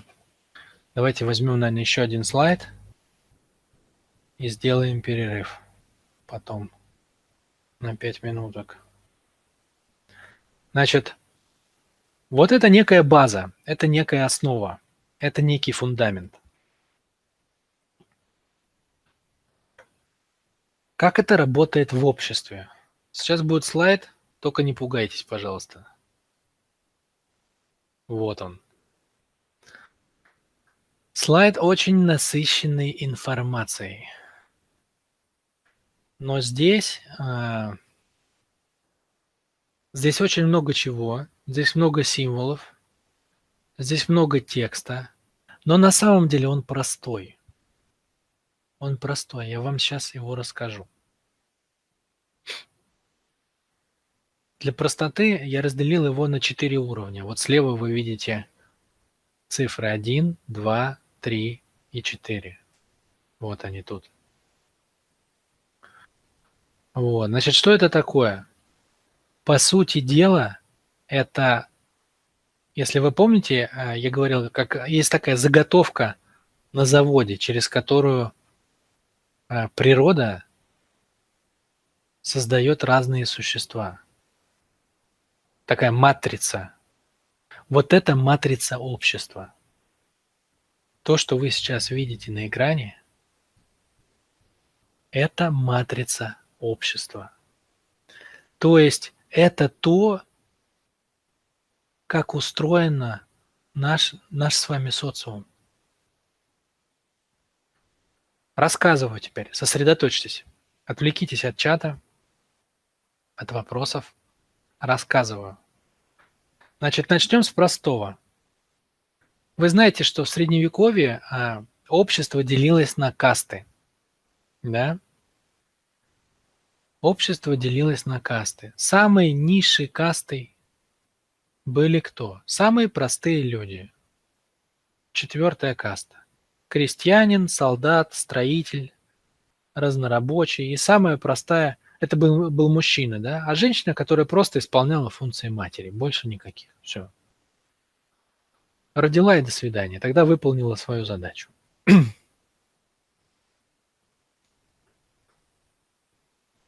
Выше над крестьянами, солдатами, разнорабочими стояли ремесленники. Ремесленники, мастера, специалисты.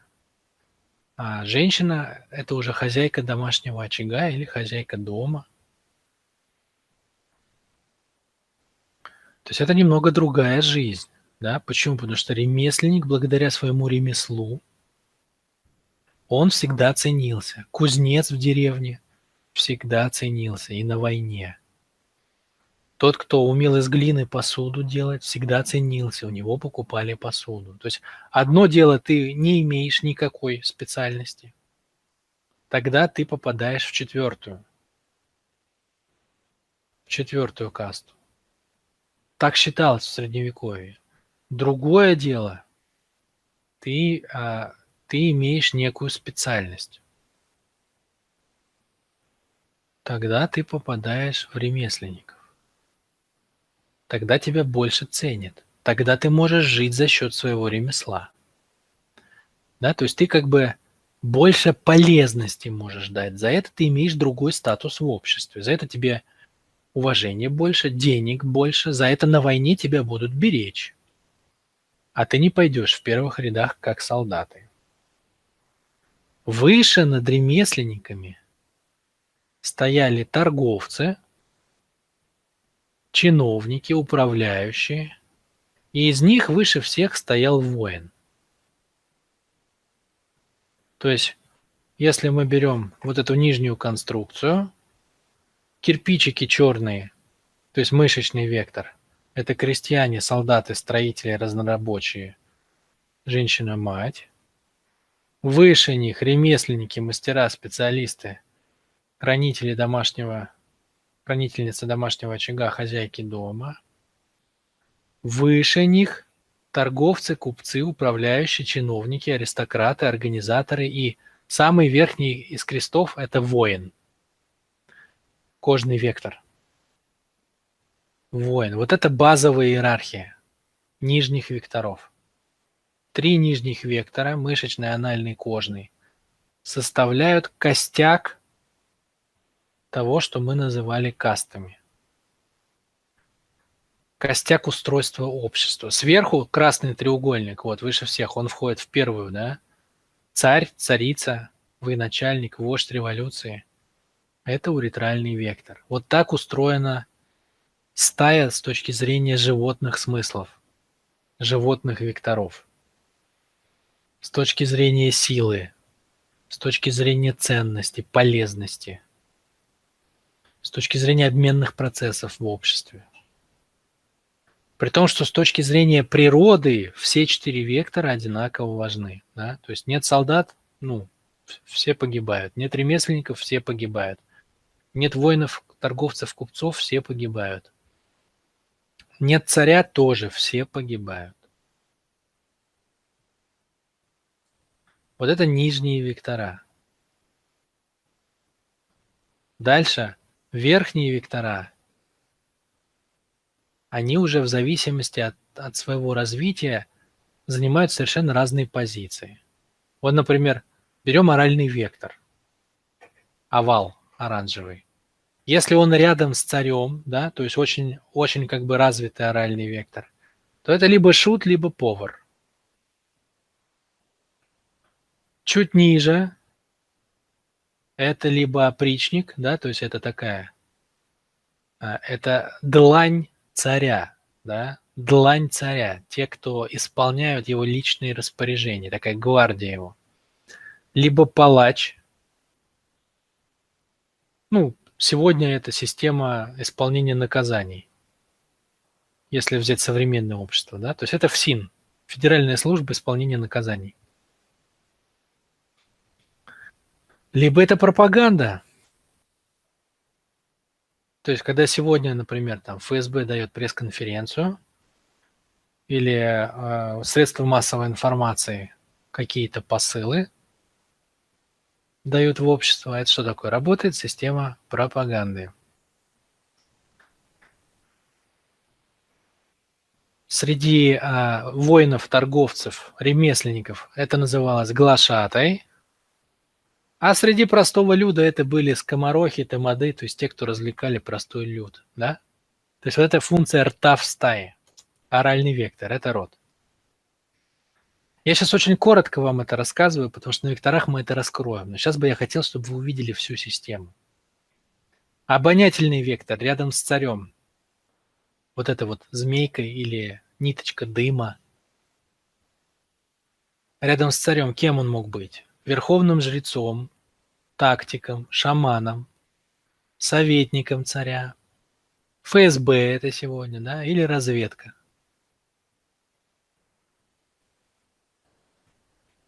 Во второй касте это политик или финансист, казначей или патриарх, то есть тот, кто руководит государственной религией.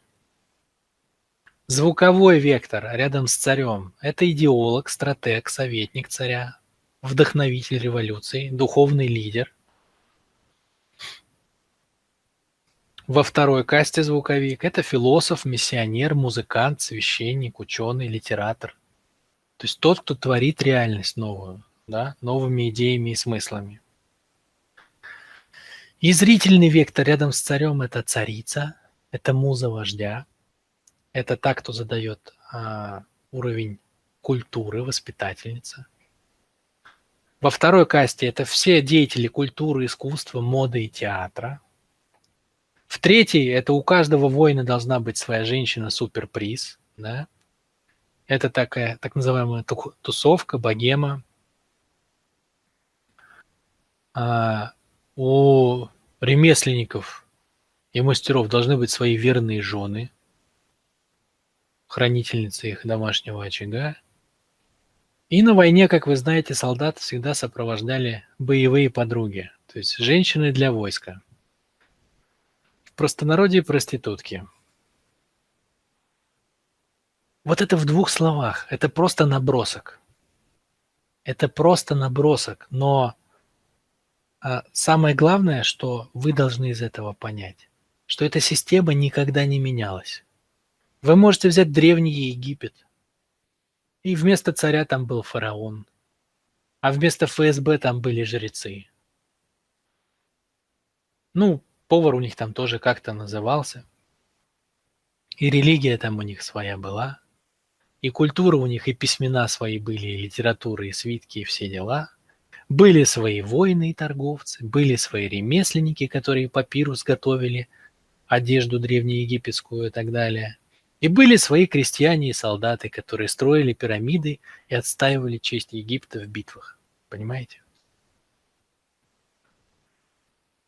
Эта система стара как мир.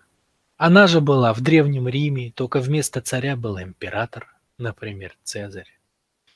Вместо верховных жрецов был совет у императора.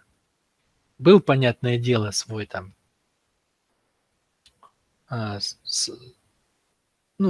был свой повар, был свой там тот, кто занимал место шута, я не знаю там, как у них это называлось, тот, кто обеспечивал развлечения, да, императора, знати.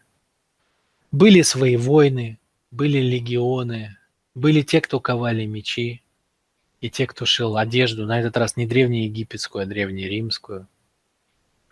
Были свои боевые подруги, были свои верные жены, были женщины, о которых пели баллады и слагали легенды. Была своя культура и искусство, вы знаете, это все есть, статуи. Был свой театр, своя мода на туники. И то же самое сегодня, да, только вместо царя президент, вместо жрецов и тактиков, и шаманов ФСБ, вместо идеологов книжка Карла Маркса «Капитал». Точно так же есть своя мода, искусство, театр. Точно так же есть воины, управляющие, купцы. Ну, только сегодня это там наша армия и бизнес. Точно так же есть ремесленники, которых сегодня называют специалистами и профессионалами. И точно так же есть люди, которые живут жизнь камня, которым ничего не надо. Вот эта схема, которую мы с вами будем изучать. То есть, если вы посмотрите, 4 жизненные стратегии – это и есть то, какую вы займете позицию вот на этой карте. Эта схема проходит через все века, через сотни и тысячи лет и никогда не меняется. Вот это есть природная заготовка, природная матрица, по которой выковано человеческое общество. Вот это есть пространство, время, энергия, информация на уровне социума, на уровне общества, в котором мы с вами являемся отдельными элементами. И уже через это посмотрите, что происходит с вопросом предназначения. Очень просто, очень просто. Сумеете ли вы занять одну из этих позиций? Вот и все. Структура общества никогда не менялась. Да, она ветвится, да, она развивается, она масштабируется, людей все больше, но суть никогда не менялась. Какую судьбу вы выберете? Вы, как шестивекторный человек, можете быть практически на любом месте. Ну, у кого больше векторов, соответственно, там у вас больше возможностей.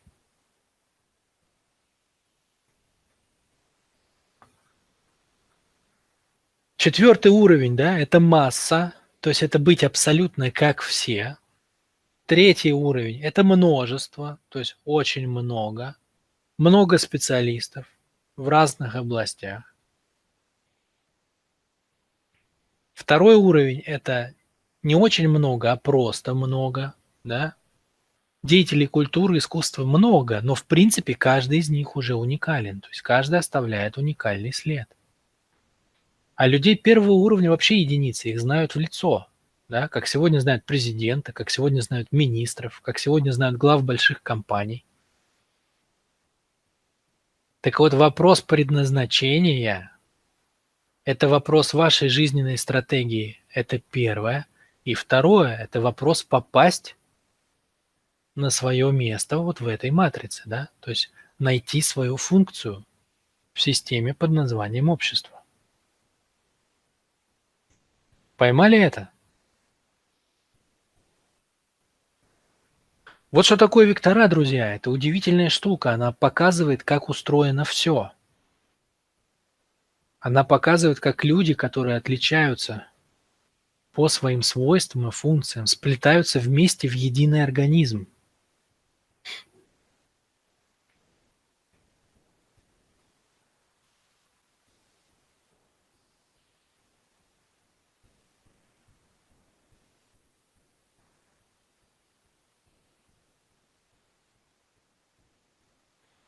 А знаете, что самое удивительное в этой штуке? Самое-самое удивительное. Самая-самая большая иллюзия в жизни человека, она нарисована вот на этой картинке. Вы еще не видите, потому что, ну, понятное дело, что я-то ее рисовал, я это закладывал, а со стороны это не видно. Но самое большое заблуждение, оно нарисовано именно здесь, вот на этом слайде. В чем оно? В том, что живет-то это вот эта штука, вот эта система, понимаете? Она переживает века, тысячелетия. Она не меняется со временем. Ей не страшна смерть. Вот этой системе, вот этим кружочком, квадратиком, вот этому набору символов, она бессмертна. Живет-то она. Живет не отдельный человек. Понимаете, живет не отдельный муравей, живет муравейник. И есть законы, по которым живет муравейник. Вот эта вот структура, вот эта иерархия, кто где на каком месте, кто какую функцию выполняет, кто где находится по отношению к вождю, кто где находится по отношению к народу.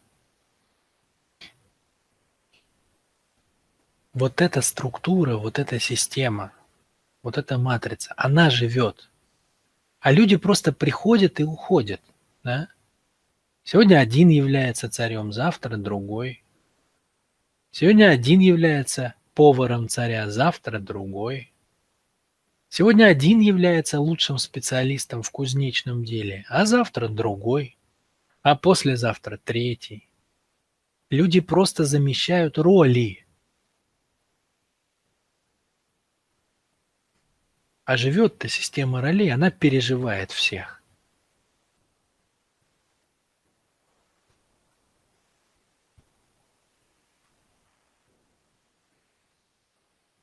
А что такое жизнь человека с точки зрения этого понимания? Это удивительная штука. Всего-то навсего. Ты сумел попасть в эту систему или нет? Вот вы сейчас, если это почувствовали, то вы очень легко поймете, что такое отклонение в человеке, да? Почему он страдает, что такое боль, почему фрустрации у людей происходят, что такое нереализованность, что такое там, я не знаю, дерганный кожный вектор, что такое низкая самооценка. Так это просто неспособность попасть вот в эту структуру. То есть все самое хорошее в нашей жизни происходит, если вы сумели найти свое место на этой карте. Если вы встали в эти потоки, да, то есть вы прикоснулись к вечности, вы сумели найти, как бы, вы встроились в общий поток, в общую систему. Через вас пошла энергия взаимообмена. Вы даете, например, свое состояние воина всем остальным, защищаете родину, она вам за это там ордена, медали, там, квартиру, что там еще дают. Или вы даете там хорошие мечи, или вы классный программист, да, специалист. Вы даете это своему обществу, оно за это вам возвращает зарплату, авторское право, там, патент, еще что-то. То есть, грубо говоря, что такое хорошее состояние каждого вектора? Это когда вы способны найти свое место вот в этой системе, встать туда и выполнять свою функцию. И двигаться вместе со всей вот этой конструкцией вперед, потому что поток ощущений проходит через вот эту конструкцию, через вот эту схему стаи. Потому что здесь и первобытная стая, и постиндустриальное общество, и общество эпохи первобытного капитализма, и средневековые феодалы. Здесь все по одному принципу. Вот в этом суть вектора, да? Для чего я вам показал это? По многим причинам. Но в частности, вот на этой схеме вы можете понять, что такое вектор. Потому что Виктор Толкачев сформулировал вектор как ролевая и функциональная модель. Плохо понятно. Приходится долго выразительно объяснять, что такое ролевая функциональная модель. Вот если вы поймали эту штуку, то вы легко увидите, что такое ролевая функциональная модель. Это вот роль в этой схеме, вот что такое вектор. Каждый вектор вам позволяет занять определенную роль в схеме общества.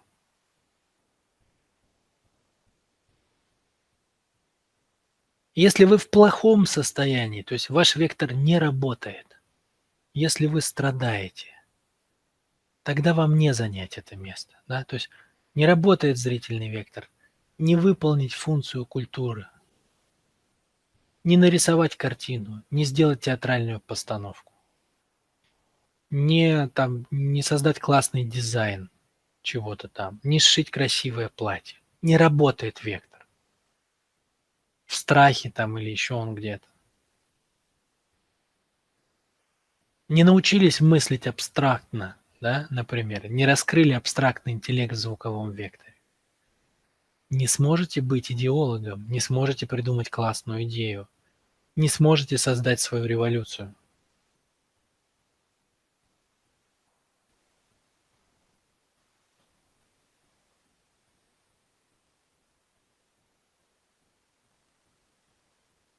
Получается, что эта схема, ее принцип не изменяется веками, и она на уровне развития камня. Нет, Татьяна, так не получается. Почему? Потому что она вне времени. Да? Развитие возможно когда? Когда есть время. То есть развитие всегда предполагает этапы. Их 4. Первое развитие – это пространство, камень. Второе – растение, время. Третье – животное, энергия. Четвертое – человек, да, собственно, развитие. А эта схема не развивается, она вечна. То есть это закон природы. Вот как сила тяготения. Она не должна развиваться. Она просто есть. Она всегда была, есть и будет. Вот то же самое тут. Она не на развитии камня.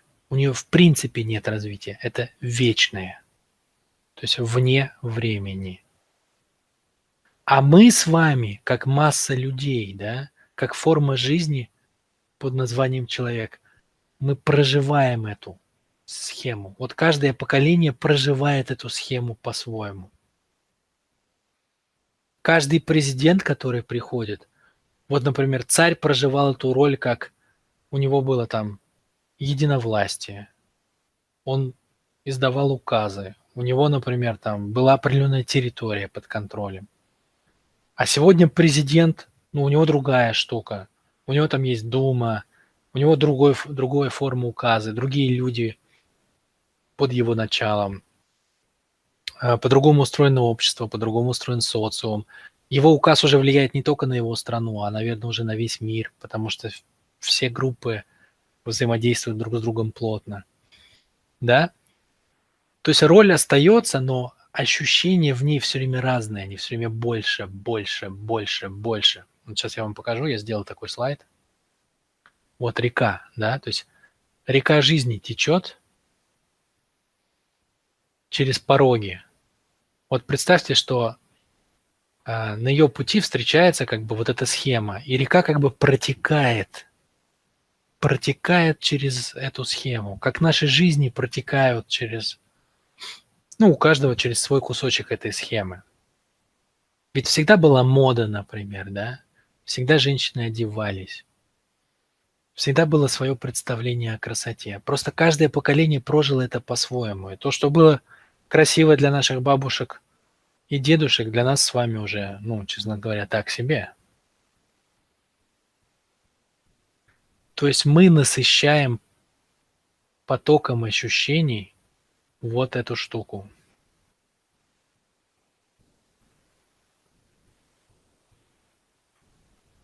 Так, получается, Анатолий пишет, получается, человек не сам по себе, а мы как муравьи или пчелы, у каждого своя задача.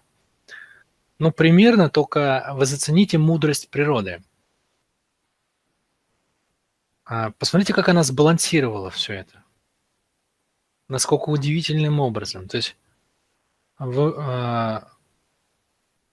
ну, вы же можете сказать теоретически, а что если мне, например, насрать на то, что там Бог сделал мне какие-то желания? Вот все общество в целом развивается через развитие этой системы. Да? Структура остается одинаковой, а ощущения все время протекают через нее разные. Вот как через кран вода все время идет разная, да? То есть вы открываете, вода же все время новая идет, а кран остается прежним. Вот эта структура, она как кран, да, но она все время насыщается новыми ощущениями. Даже лучше ее, наверное, представить как губка, да. Через губку протекает вода. Вот она все время хочет насыщаться разными ощущениями, разной водой. А река жизни все время обновляется. Так вот, посмотрите, какая гармония. Природа сделала, что если ты не даешь ощущения этой губке, этой структуре, то ты сам страдаешь, да.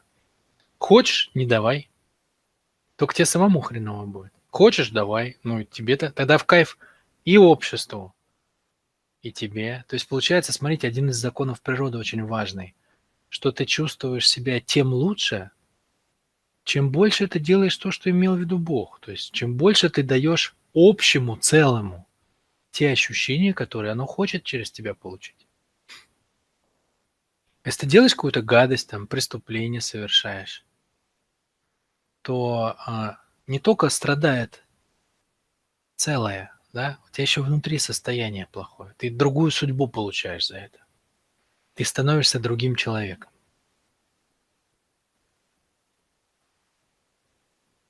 Чем глубже депрессия, тем дальше человек от этой системы. Да, да. Место матрицы определяет Бог, а человек в процессе развития занимает это место, тогда счастлив. Если не занимает, несчастлив. Да, Михаил. Какова в данное время суть уретральника? Суть уретральника обсудим на уретральном векторе. Получается, что с рождением с определенным набором векторов место человека в этой системе, то есть предназначение определено. Так было, Елена, так было на протяжении многих веков. Но сегодня человек изменился. Сегодня вы можете, как я вам рассказал, прожить совершенно разные судьбы. Потому что векторов у нас у всех по 5-6 штук, в основном даже 6. Поэтому вектора теперь разрешают нам быть почти кем угодно. Почти кем угодно. Есть только ограничение какое? Наше внутреннее уже, да? Доросли ли мы, развились ли мы, достаточно ли у нас внутри там навыков каких-то, хорошо ли мы прокачаны. Вот такие вещи остались.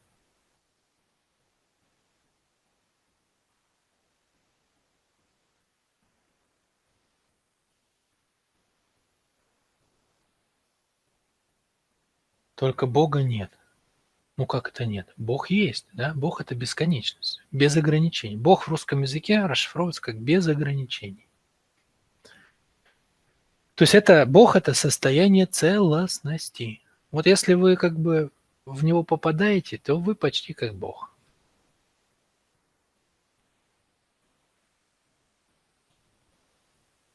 Схема, мне кажется, упрощенной, так как каждому полу отведены роли. А ведь пол для векторов не важен. Сейчас могут женщины занимать мужские функции. В том же Риме или Греции воинов чаще вдохновляли мальчики, а не женщины. Чего-то еще не хватает чуть-чуть. Не, конечно, это упрощение, друзья мои. Вы что думаете, я претендую здесь на полноту? Я показываю вам принцип, да? А принцип заключается в следующем. Чтобы общество выжило, должны выполняться определенные функции. Понимаете? Чтобы общество выжило, должны выполняться определенные функции. Должна быть голова, тот, кто ведет вперед. Должны быть руки, которые мастерят всякие полезные штуки, специалисты, профессионалы. Должны быть ноги, которые бегают и ландшафт преобразовывают, и ищут где чего повкуснее, пополезнее, и приносят все это в группу людей. Должны быть мышцы с дубинами, которые отстаивают. То есть как устроено тело само, так устроено общество. В теле есть, понимаете, кожа. Кожа. Что такое кожа в теле? Кожа в теле – это то, что адаптирует ландшафт. Да? То есть вот я хочу, например, взять ручку. Вот она из бумаги, на самом деле, сделана, из картона. То есть моя кожа находит, как взять вот мой пальчик, чтобы она у меня не выпала. Да?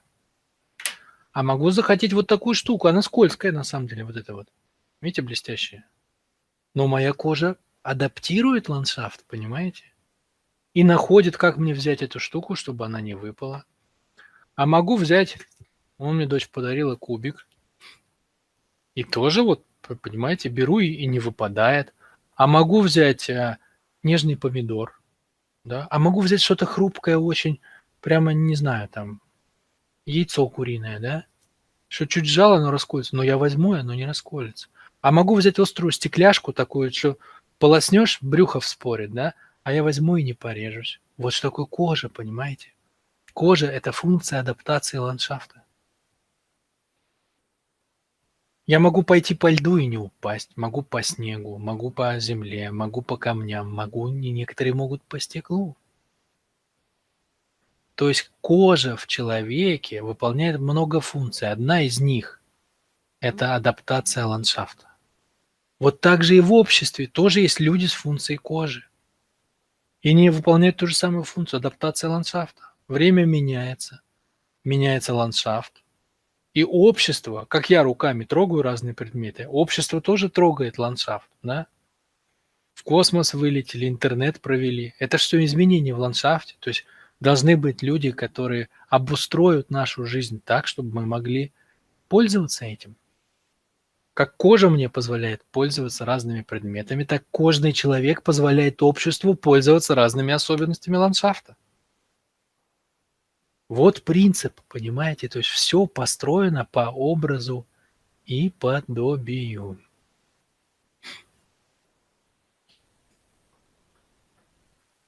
А деталей, да, их много. Деталей много. Ну, конечно, я их все не расскажу вам, да. То есть, ну, у нас вводная лекция сегодня, друзья, помилуйте. Ну что вы.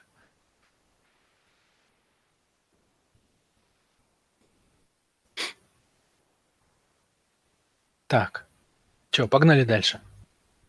Погнали дальше. Еще есть мне чё вам рассказать.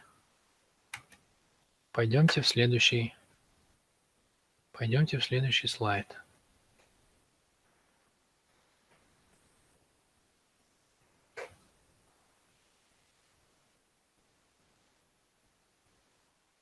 Значит, несколько слов еще про вектора.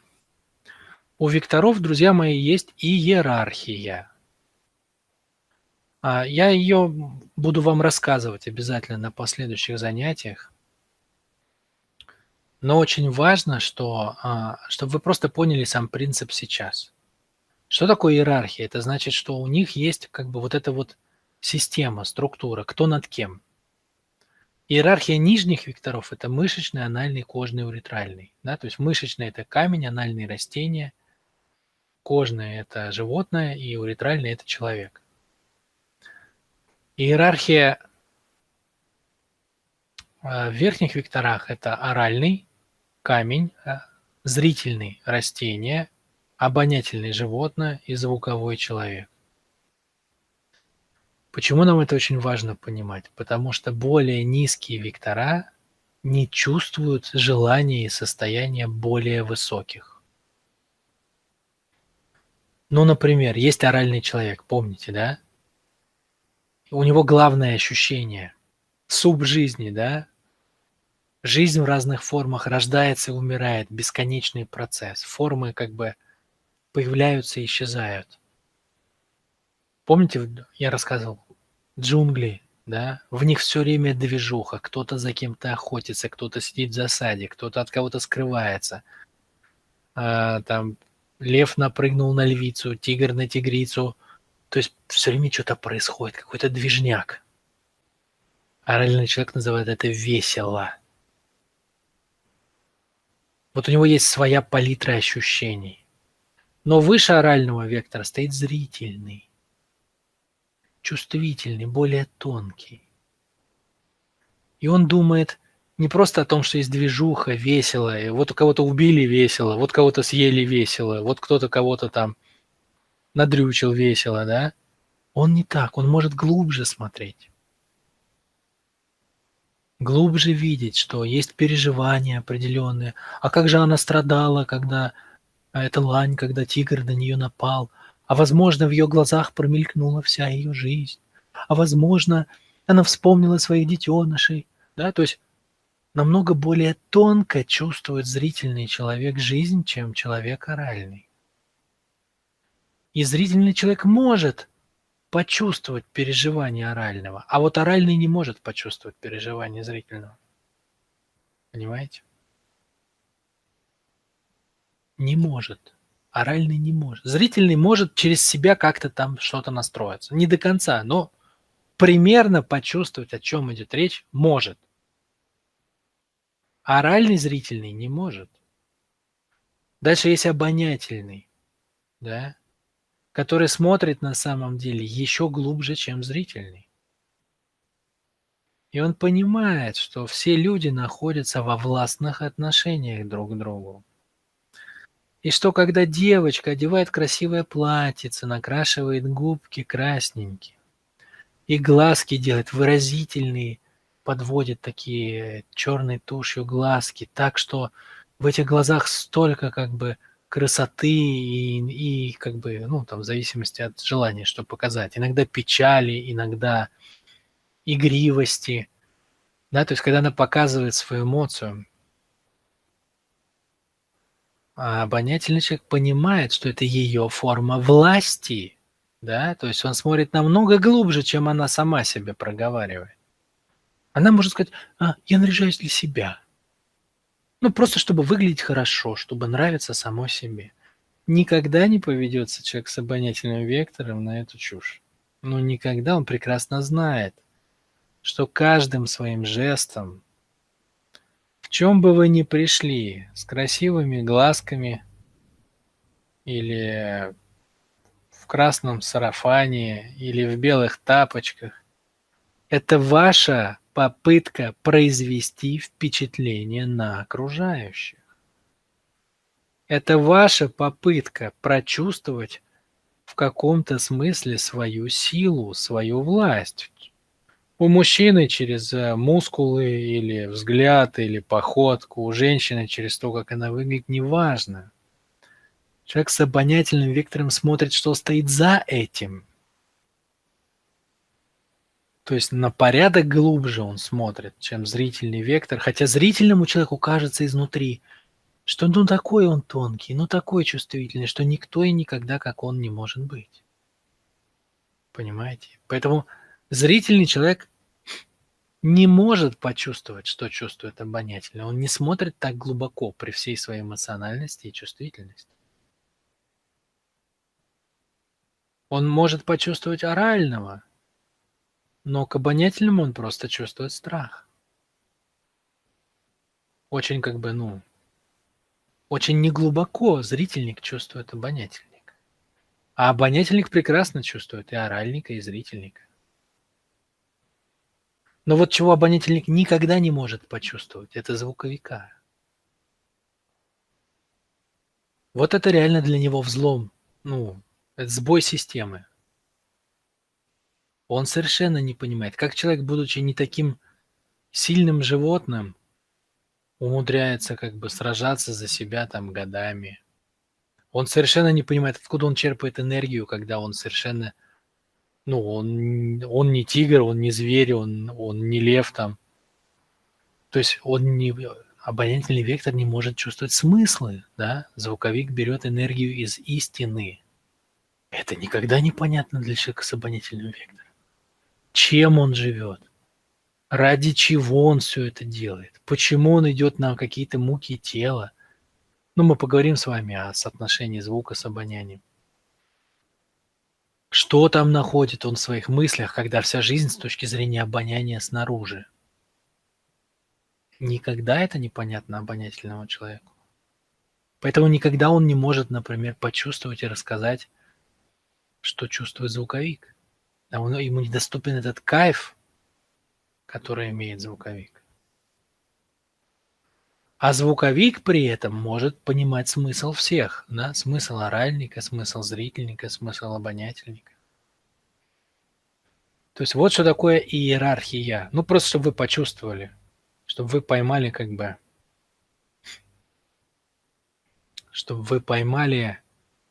что вектора неравноценны совершенно. Это совершенно разные проявления. Это совершенно разные вселенные внутри человека. Это первая мысль вот для этого слайда.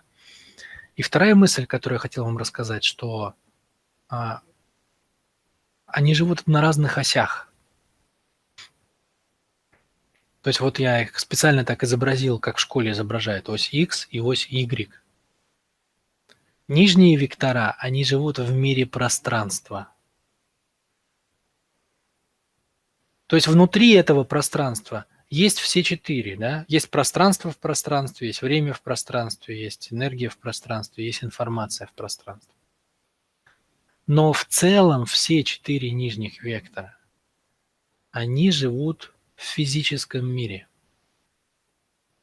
То есть, по сути дела, нижние вектора – это наше место в пищевой цепи, да? То есть это наша способность к выживанию, способность создавать ценность в группе. И здесь хорошая новость, она все так же работает, да? У большинства людей 6 векторов. То есть у нас с вами нет уретрального, у большинства, но у нас есть мышечный, анальный и кожный. Соответственно, мы можем занимать практически любое место в иерархии, кроме места у ритрального вождя. Вот. Это, по сути дела, пищевая цепь. Да? Пищевая цепь на чем построена? Кто сильнее, тот и выше. Да? Это же закон джунглей. Кто сильнее, тот и выше. Поэтому анальник сильнее мышечника, кожник сильнее анальника, уретральник сильнее всех. Поэтому в животном мире уретральник – это царь, это лев. Царь саванны или это тигр, царь джунглей. Верхние вектора, они живут в совершенно другом мире. Их нету в физике. Они живут в мире развития, да, то есть это неосязаемое, это что-то совершенно непонятное. И плоскость, в которой живет каждый из них, она своя. Оральный живет в ощущениях, зрительный живет в эмоциях, обонятельный живет в расчетах, в ролях, то есть в том, что стоит за эмоциями, да, зачем мне эта эмоция. А зачем я хочу всем понравиться? А потому что это мой способ влиять на всех остальных, да, то есть в мире власти живет обоняние, и звук живет в смыслах. Все нижние 4 живут в пространстве, а вот верхние живут каждый на своем уровне, то есть каждый по-своему развивает общество, стаю. Оральный всех нас держит в ощущениях, зрительник насыщает нашу жизнь эмоциями, красотой, обонятельник расставляет нас всех по силе, по принципу власти, а звуковик всех нас наделяет смыслами.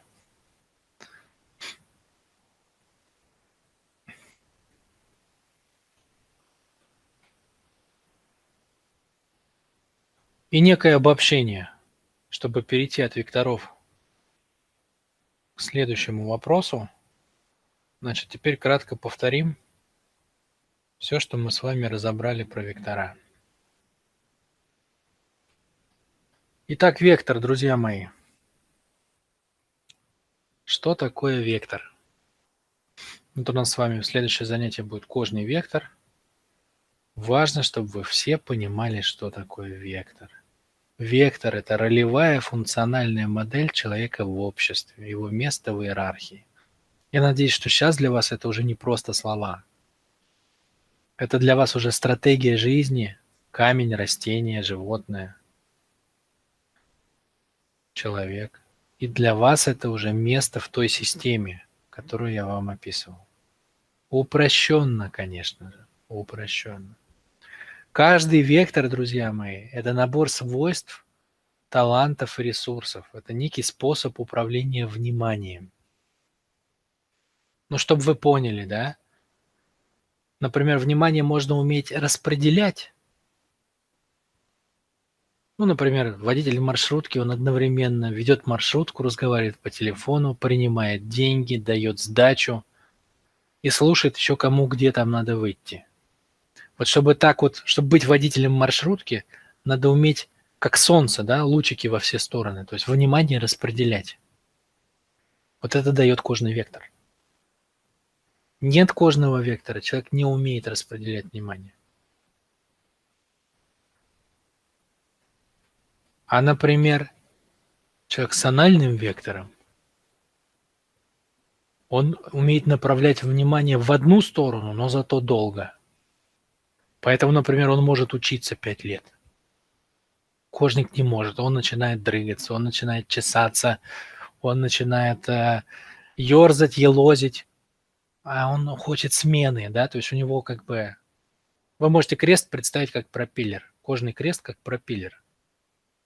У него внимание хочет чего-то нового, ему надо переключаться. А вот анальный сел, открыл утром учебник, вечером встал, посмотрел на часы, хорошо поработал. Без проблем. Звуковик обладает совершенно уникальной способностью управления вниманием. Знаете, что он умеет делать? Он умеет превращать внимание в луч. Это то, что называется страсть, да? Когда ты не видишь вообще ничего, кроме своей идеи. Вот видели по Дэну Брауну фильм Код да Винчи, да, там был монах, например. Безумный вообще, да, вот у него есть идея там, свой Opus Dei, ну, та секта, в которой он состоял, продвигать вперед ее дело, и ему ничего не страшно. Он может убить, он может не спать, он может истязать свое тело. Главное дело. Вот это умение собирать внимание в фокус и сжимать это внимание, делать его сверхплотным, как лазерный луч, чтобы он прожигал любую стену. Вот это называется страсть или фанатизм. Это уникальная способность звукового вектора. То есть ключ к тому, чтобы понять, что такое вектор и как он работает, это понять, как он управляет вниманием. Из этого все свойства и таланты. Вектор – это набор желаний, но это, я надеюсь, вы поняли, когда мы говорили про стратегию, да? То есть одно дело, я живу желанием продолжиться во времени, желанием к безопасности, и другое время, и другое дело совершенно, если я как тигр открываю глаза, я выхожу в свой мир, и я начинаю его кушать, я начинаю получать удовольствие. От всего, понимаете, я сажусь в классную машину, у меня дорогие ботинки, на мне дорогой костюм, у меня дорогие часы. Я умею потреблять эту жизнь. Я умею привлечь внимание женщины, которая мне понравилась. И наоборот, если я женщина, то я умею обратить на себя внимание нужного мне мужчины. Я умею одеться так, чтобы у всех мужиков слюни текли, да? Чтобы я выбирала, кто из них будет со мной, а не чтобы меня взяли как дурочку из переулочка там или дурнушку какую-то, да? То есть я открываю глаза и иду потреблять, наслаждаться этой жизнью. Без кожного вектора сложно занять такую жизненную позицию. Вектор – это, безусловно, определенная сила. Да? Сила развития, если речь идет о верхнем векторе, или сила в животном смысле, да, то есть сила кушать, если речь идет о нижнем векторе. Вектор – это определенное соотношение автоматизма и силы сознания. Это что значит? Это значит, что, как мы с вами говорили про стратегии, да? Что такое жить жизнью камня? Это же полная автоматика, да? То есть ты живешь жизнью инстинктов тела. Есть, пить, спать, дышать, сношаться. Тело хочет есть, ты ешь. Тело хочет спать, ты спишь. И ты живешь ради этого, то есть чтобы накормить свои инстинкты. Все, больше никуда ты не лезешь. А инстинкт – это автоматика. Поэтому мышечный вектор – полный автомат. А оральный вектор – полный автомат. Ну, почти полный. Анальный и зрительный вектор во многом тоже автоматичны. Почему? Потому что они ведомы эмоциями и чувствами. Анальник может впасть в обиду на всю жизнь, понимаете?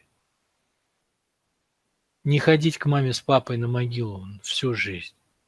Всю жизнь ходить с лицом кирпичом, бульдогом недовольным. Всю жизнь учить всех подряд эту молодежь. На машине едешь, не умеет водить. Ну, я ему сейчас покажу. Обогнал, ударил патроном, будет знать. Понимаете? Застрял в одной эмоции в 15 лет. И всю жизнь в ней проездил. Автоматика, да, куда более сложная, чем в предыдущих векторах, чем у камня. Но что зрительник, что анальник ведомы своими эмоциями, то есть автоматичные. Кожник и обонятельник – вот это вот уже совершенно другая история, другой разговор. Да? Почему? Потому что умеют не идти на поводу своих эмоций.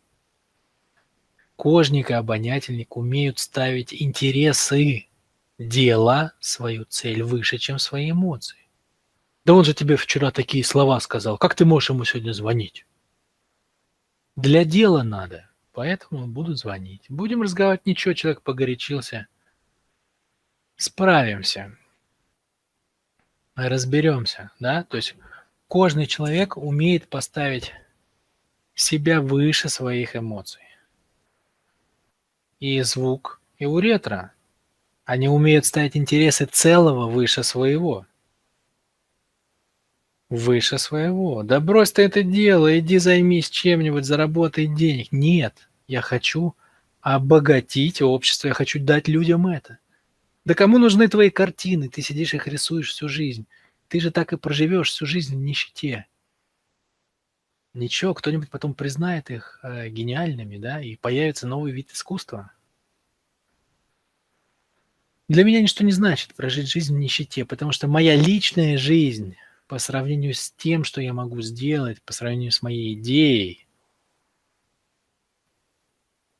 это ничто. Итак, автоматика и индивидуальность– это вектора тоже. Ну и, конечно, каждый вектор– это система ценностей, но об этом мы, собственно, будем все время с вами говорить. Да? Кто что любит? Кто деньги, кто авторитет, кто красоту, кто власть, кто во что гораст. Напоследок, чтобы подытожить наше понимание векторов перед следующей темой, я хочу вам напомнить, что жизнь сегодня не определяется векторальным набором. Он у вас у всех похожий. Вектора– это как кубики, да? Это как детали в конструкторе Лего. Вот вам Бог высыпал сколько-то деталей, и вы можете из них складывать свою жизнь. Можете построить сарай, можете построить дворец, можете построить небоскреб, можете оставить кучей металлолома, как хотите. То есть вопрос сегодня не в количестве деталей, их примерно одинаково у нас почти у всех. Вопрос в том, в какую игру вы сыграете своими деталями. Но для этого очень важно знать, что за детали вам выданы. То есть какие у вас есть возможности. Итак, друзья, это были базовые сведения о векторах. Это были базовые сведения о векторах.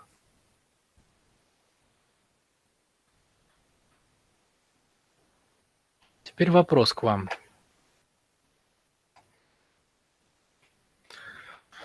Вопрос к вам.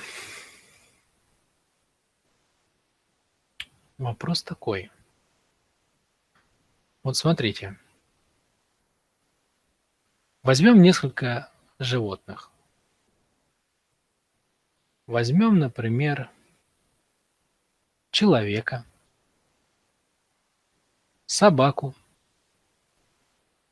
и муху. Да? Ну, у всех троих есть животная природа, а у человека есть еще человеческая. Да? Значит, вот мы берем три существа. И вот, например, лежит на столе iPhone. iPhone. Человек может взять в руку iPhone и позвонить.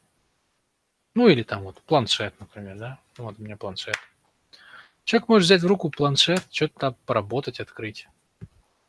Что-нибудь поделать тут. Вот.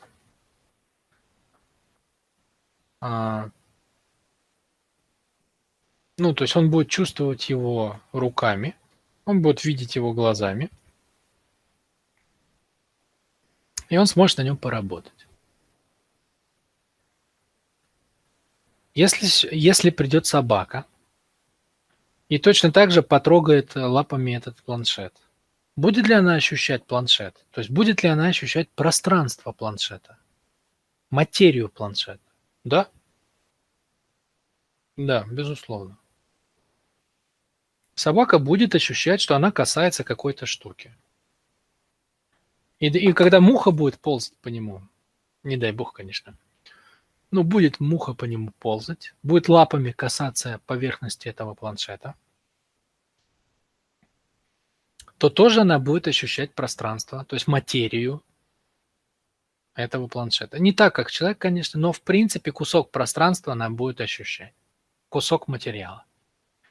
То есть вот этот планшет, он существует как пространство и для меня, для человека, и для собаки, и для мухи. Но удивительное в чем? Что он существует как пространство, а вот именно как планшет он существует только для меня. Потому что для собаки это не планшет. И для мухи это не планшет. Это просто место, которое обгадить можно обильно. Правильно? Для собаки это что-то, что можно погрызть, например. Но для них нет планшета. Более того, даже для человеческого ребенка, ребенку год, для него есть штука блестящая, яркая, есть то, что можно потрогать, но нет планшета. Вы понимаете этот факт?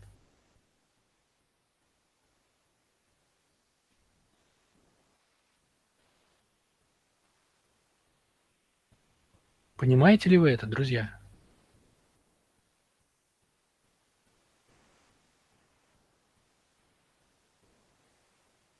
Вы понимаете удивительную штуку, что в пространстве есть огромное количество предметов, и с точки зрения пространства для всех все есть.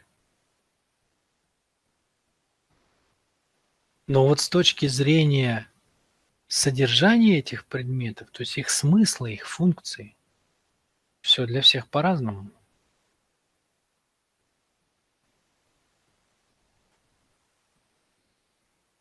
В этом, кстати, секрет творчества, да. Если кто-то хочет понять природный исток творчества, вот он в этом факте. Он вот в этой магии. То есть вы можете увидеть новый смысл в том, в чем никто не видит, да. Вот кто-то видит доску, и все видят доску, а я увидел скамейку, понимаете? Раз, и я сделал из доски скамейку. Все ходили и видели камень, а Микеланджело увидел Давида и вынул из камня Давида, понимаете? Дети это особенно круто делают, да? Вы видите стул, а вот для них это корабль плывет. Вы видите кухню, а для него это море. Вот я с сыном играю в пиратов. Отлично мы резвимся. Я на кровати на корабле. Он ко мне на мате подплывает. Совершенно не смущает, что все это происходит в одной комнате. Ни его, ни меня. То есть вот что такое воображение, да? Наделять новым смыслом привычные предметы в пространстве. Так вот из этого, друзья мои, проистекает очень важное явление. Я о нем часто говорю, и нам оно нужно, чтобы мы с вами поняли вектора. Суть этого явления заключается в том, что мы живем в двух разных мирах. Мы живем в мире материи, с одной стороны, и прелесть этого мира в том, что мы примерно одинаково его воспринимаем. Даже муха примерно так же, как мы. То есть для нас есть куски пространства. Все его будут ощущать, все. И собака будет ощущать кусок пространства, и муха будет ощущать кусок пространства, и человек. А вот смысл этого пространства для всех будет разный. Муха максимум обосрать, собака погрызть. А человек на этом айфоне или на этом планшете может, я не знаю, книгу написать, понимаете? То есть два мира, параллельно сосуществующих. И никто, вот реально никто не догоняет этого. А это вообще две вселенных. Две параллельных вселенных, в которых вы находитесь одновременно. Мир материи со своими законами. И мир смыслов со своими законами. И каждый человек в каждый момент времени, он находится одновременно в двух мирах. Он присутствует и в физической вселенной, и вне физической Вселенной, то есть в мире смыслов и законов. Вот дважды два – это закон природы, да, его же нельзя потрогать. Ну, где он? А все им пользуются, да? Силу тяготения нельзя потрогать, но все ей пользуются.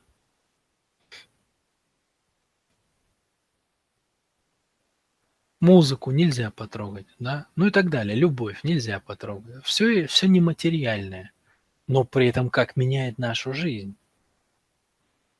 И наоборот, есть материальные предметы. Вот это всем очевидно. Так вот, человек, как правило, вот вы на улицу я сейчас посмотрю, вот идут люди, например, да? Они за всю свою жизнь, вот 90 лет проживают, там 100, и даже которые больше 100, они даже не подозревают, что они всю жизнь жили в двух мирах, да, в двух параллельных вселенных. И искусство балансировки, да, в этой жизни, это как канатоходец. Это удерживать два этих мира в балансе. Все время находить, где применять законы материального мира, а где нематериального. Они ведь совершенно разные. Поймали это? Даже для разных людей планшет будет предметом, наполненным разным смыслом. Да, конечно, конечно. Даже для разных людей. Так в этом и есть секрет творчества, понимаете? Я вам показываю, например, там, ну, почему родился вот сейчас этот тренинг? Потому что я в тех же самых векторах, в которых мы ковырялись с вами годами, увидел сейчас, ну, другой объем. Все оказались в двух мирах сейчас. Все увидели, что у них есть два органа ощущений. Люди думают, что, знаете, вот мы привыкли так говорить, что у нас есть несколько органов чувств, да, там лизнуть можно, понюхать, там в ухе поковырять, глазами посмотреть. Тактильные ощущения. Ну, там еще добавили к ним, там, например, ощущение тепла на коже, да, есть такое. Или холода, без соприкосновения. Не в этом дело вообще. Это ощущение материальной вселенной. Это вот вы можете предметы вот так трогать. Это можно понюхать, это можно лизнуть, можно послушать, можно увидеть. Это все материальные органы чувств. А есть еще нематериальный орган чувств. Называется ум. Вот умом можно понять. Понимаете? Понять. Потому что почему это так важно? Потому что помните, что такое жизнь? Это поток ощущений. Река ощущений. Мы все хотим реку ощущений. Так вот, если мы поняли, то эта штука может поменять реку ощущений. Ведь если я понял, что это планшет, и научился им пользоваться, и бла-бла-бла тут написал книгу, так это ж поменяет мои ощущения от жизни, понимаете? Я реализовался, я написал книгу,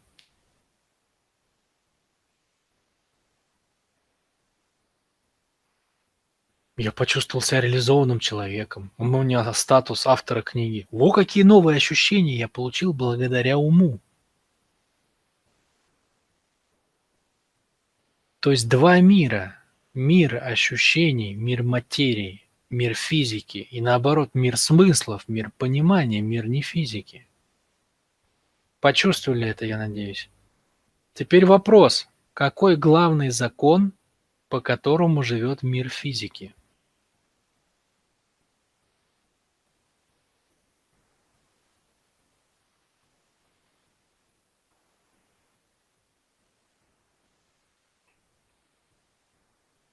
Какой главный закон, по которому живет мир физики?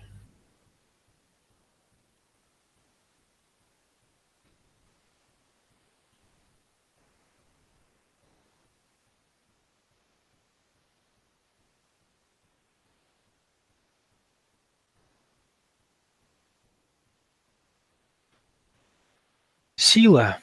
Конечно, сила, друзья мои. Конечно, сила.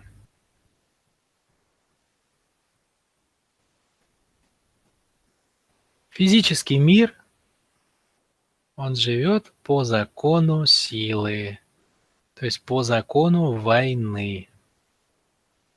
И наоборот, нефизический мир живет по законам мира, по законам объединения. Итак, смотрите, это очень важно. Вот на этом нам надо остановиться. Почему? Потому что а, из нашего стандартного шестивекторного набора вы увидите, что у нас 3 вектора из физического мира и 3 из нефизического. И это очень интересно, потому что на этом построены очень многие уравнения в нашей жизни. Почему физика живет по законам войны?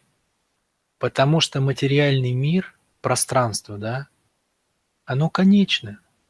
Оно конечно, понимаете? Либо я сижу в этом кресле, либо вы. А третьего не дано.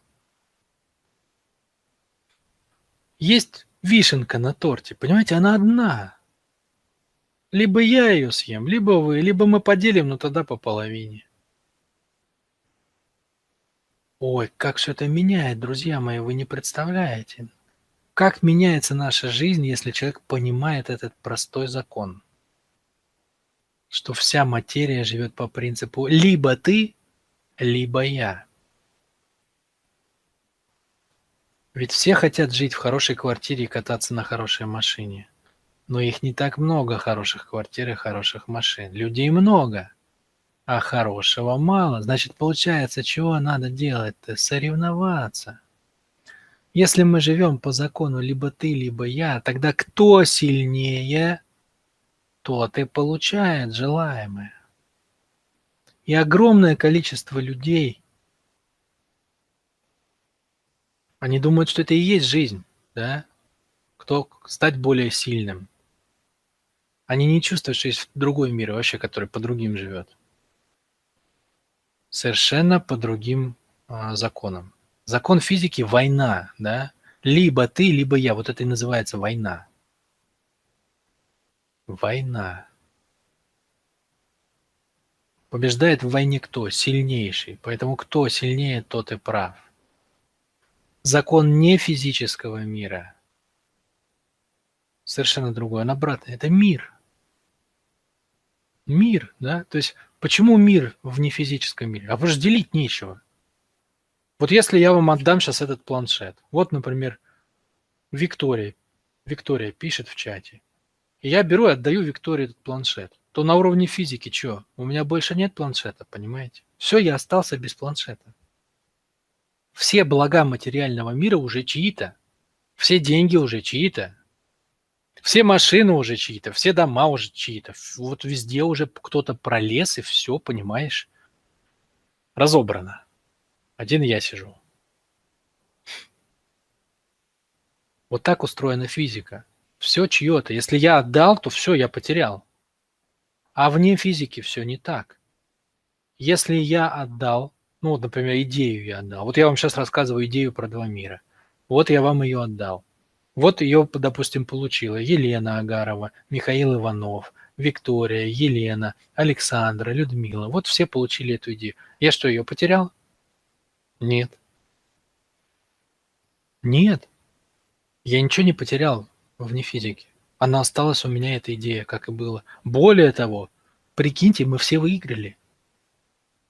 То есть я стал жить в мире, где меня больше людей понимает, и вы, может быть, что-то полезное узнали сегодня. То есть если я отдал вне физики, то я выиграл, а если я отдал в физике, то я проиграл. Поэтому не физика работает по принципу, чем больше отдашь, тем все выигрыши, и ты больше всех. А физика наоборот, чем больше ты отдал, тем больше проиграл. Поэтому в физике мы воюем, чтобы отдать как можно меньше и получить как можно больше. А вне физики наоборот. Все, что я отдал вместе с идеей, например, я отдал время, там, здоровье свое, еще что-то, ну так это все физика. Это все физика, да, то есть все войны по поводу физических происходят вещей. Ну, вы начинаете чувствовать, насколько вот эта дуальность мира, да, насколько разные вещи нам приходится задружать. Ведь каждый шаг наш, он одновременно и в мире смыслов, и в мире вещей происходит. А получается, если ты хочешь построить отношения мужчина-женщина, любовь, например, это какой мир? Это не физика, да? В любви кто больше, ну, чем больше слияние, то есть что такое слияние? Вообще, что такое любовь? Люди боговедающие, да? Любовь – это люди боговедающие в русском языке. Бог – это что такое? Без ограничений. То есть люди, имеющие состояние без ограничений. То есть они слились, да, в одно. Все, вот их не разлепить. Целостность. Нет ограничений. Там нет тебя и нет меня. Там есть мы. Вот что такое любовь.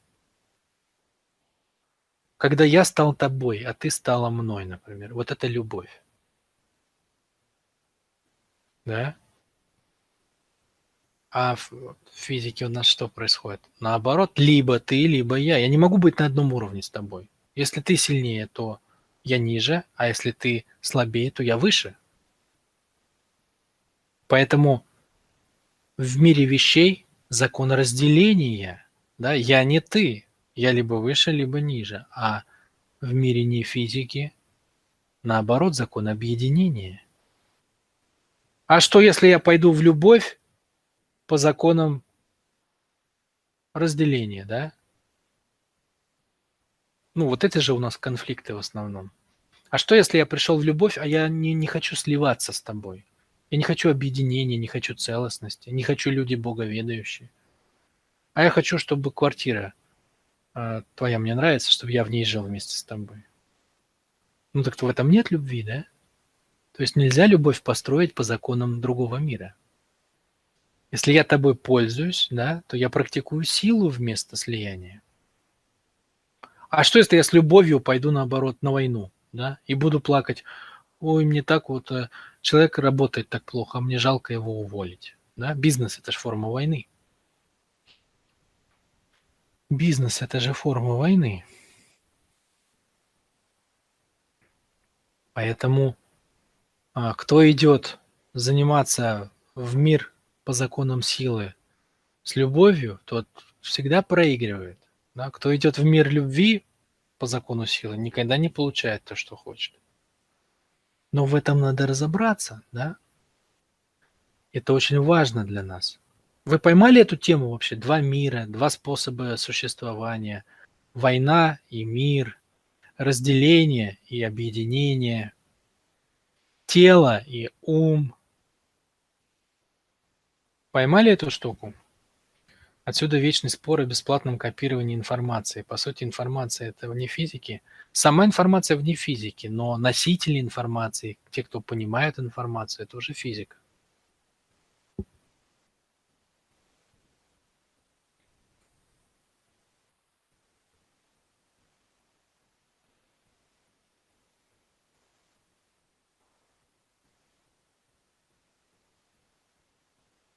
Вот смотрите, это тоже один из базовых законов природы, и он нам очень важен.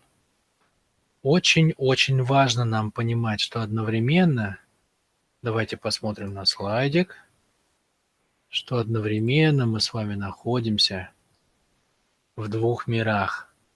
Один мир мы ощущаем телом, и это называется физический мир, мир вещей, левая колонка. А другой мир мы ощущаем умом, понимаем умом. И это называется нефизический мир.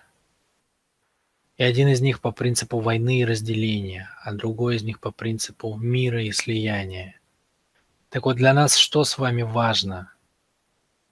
Очень-очень важно, друзья, для нас, что у нас внутри дуальная природа. Мы одновременно с вами и звери, и люди. То есть внутри нас есть животное, оно есть у всех. И у мальчиков, и у девочек, и у мужчин, и у женщин, и у новорожденного ребеночка, но тоже есть наша животная природа.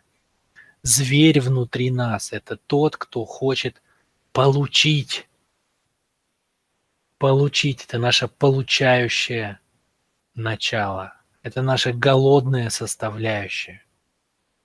Это тот, кто хочет ощущений за счет своей силы. Поэтому как ни крути, все соревнуются. Мальчики бьются рогами и копытами, копьями и кулаками. Девочки соревнуются, кто из них красивее. Ученые соревнуются, кто первый совершит открытие. Это огромная часть нашей природы. Занять место в иерархии, быть самой красивой, быть самым умным, быть самым глубоким, быть самым сильным, быть самым успешным, больше всех денег заработать, самый лучший танк построить. Понимаете, вот это вот иерархия, мое место в иерархии, мое право получать более вкусное, чем у остальных. Это огромная часть нашей природы. Это зверь, он живет по законам войны. Его функция – это научить нас получать от жизни удовольствие. И работает это только через подавление воли другого человека. Только так. Только так. И в каждом из нас есть человек, то есть функция, обратная зверю. Это наше свойство к отдаче. Это наша способность думать о другом человеке, как о самом себе. Это наша способность становиться сильнее не когда мы отнимаем что-то у других, а когда мы им что-то даем. То есть когда наша воля работает не на подавление другого, а наоборот на то, чтобы сделать другого сильнее, чтобы за счет этого выиграли все.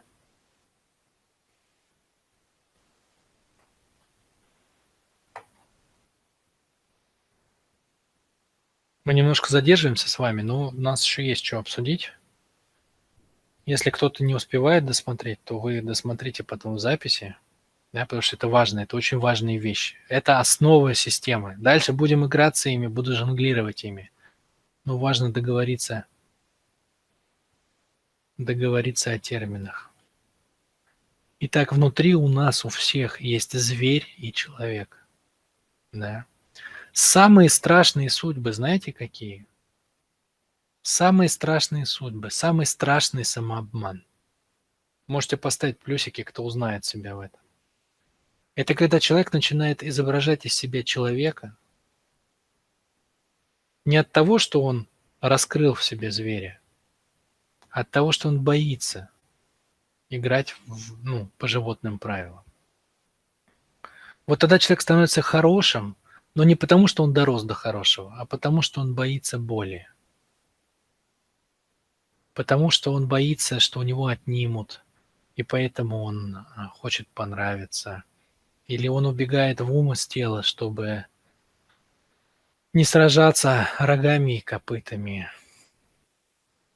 Он пытается уйти в творчество, чтобы проложить себе дорогу в обществе, не толкаясь локтями, потому что когда творишь, ты можешь быть уникальным, и тебе не надо конкурировать и соревноваться. Да? То есть самые большие самообманы в этой жизни происходят, когда человек нарушает последовательность. А последовательность, внимание, сосредоточьтесь, правильная последовательность – это сначала стать сильным зверем, а потом из сильного зверя стать развитым человеком. Потому что если вы нарушаете эту последовательность, и вы не умеете вести себя как человек с сильной животной природой, то есть вы не умеете сражаться за свое,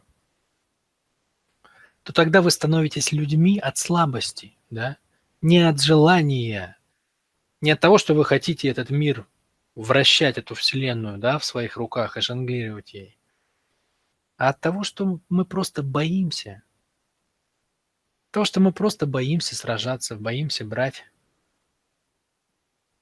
свою судьбу, да. И тогда мы вроде как хорошие, а сделать ничего не можем, потому что силы нету, да.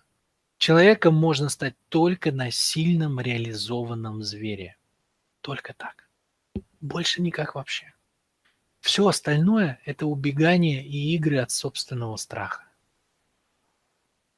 Я буду умным, я буду глубоким, я буду красивый, я буду чувственный, я буду еще какой-то. Если это не из состояния, что я умею за себя постоять, я умею отстаивать свой интерес, то тогда это всегда убегание.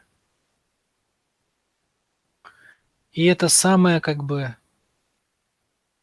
самая тяжелая судьба, да, потому что внутренний человек ощущает, что он хочет, вот он хочет, он в Диснейленде, понимаете, все катаются, визжат, там горки американские, чудища, страшилища, фотографируются.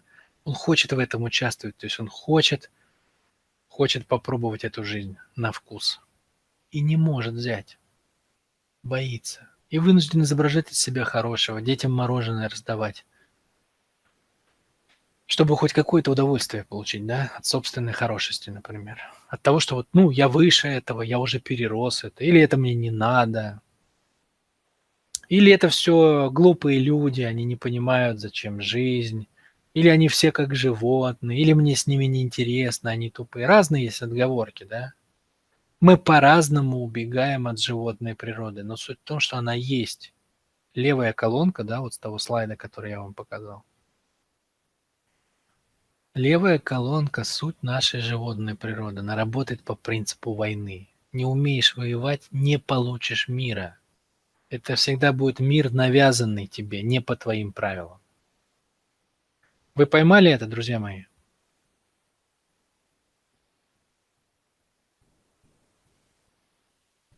Это очень важно. То есть вектора в очень многом построены на вот этом понимании. У нас есть у всех мышечный, оральный и кожный вектора, работающие по закону животного мира, по звериным законам, и анальность, зрение и звук, работающий по закону слияния.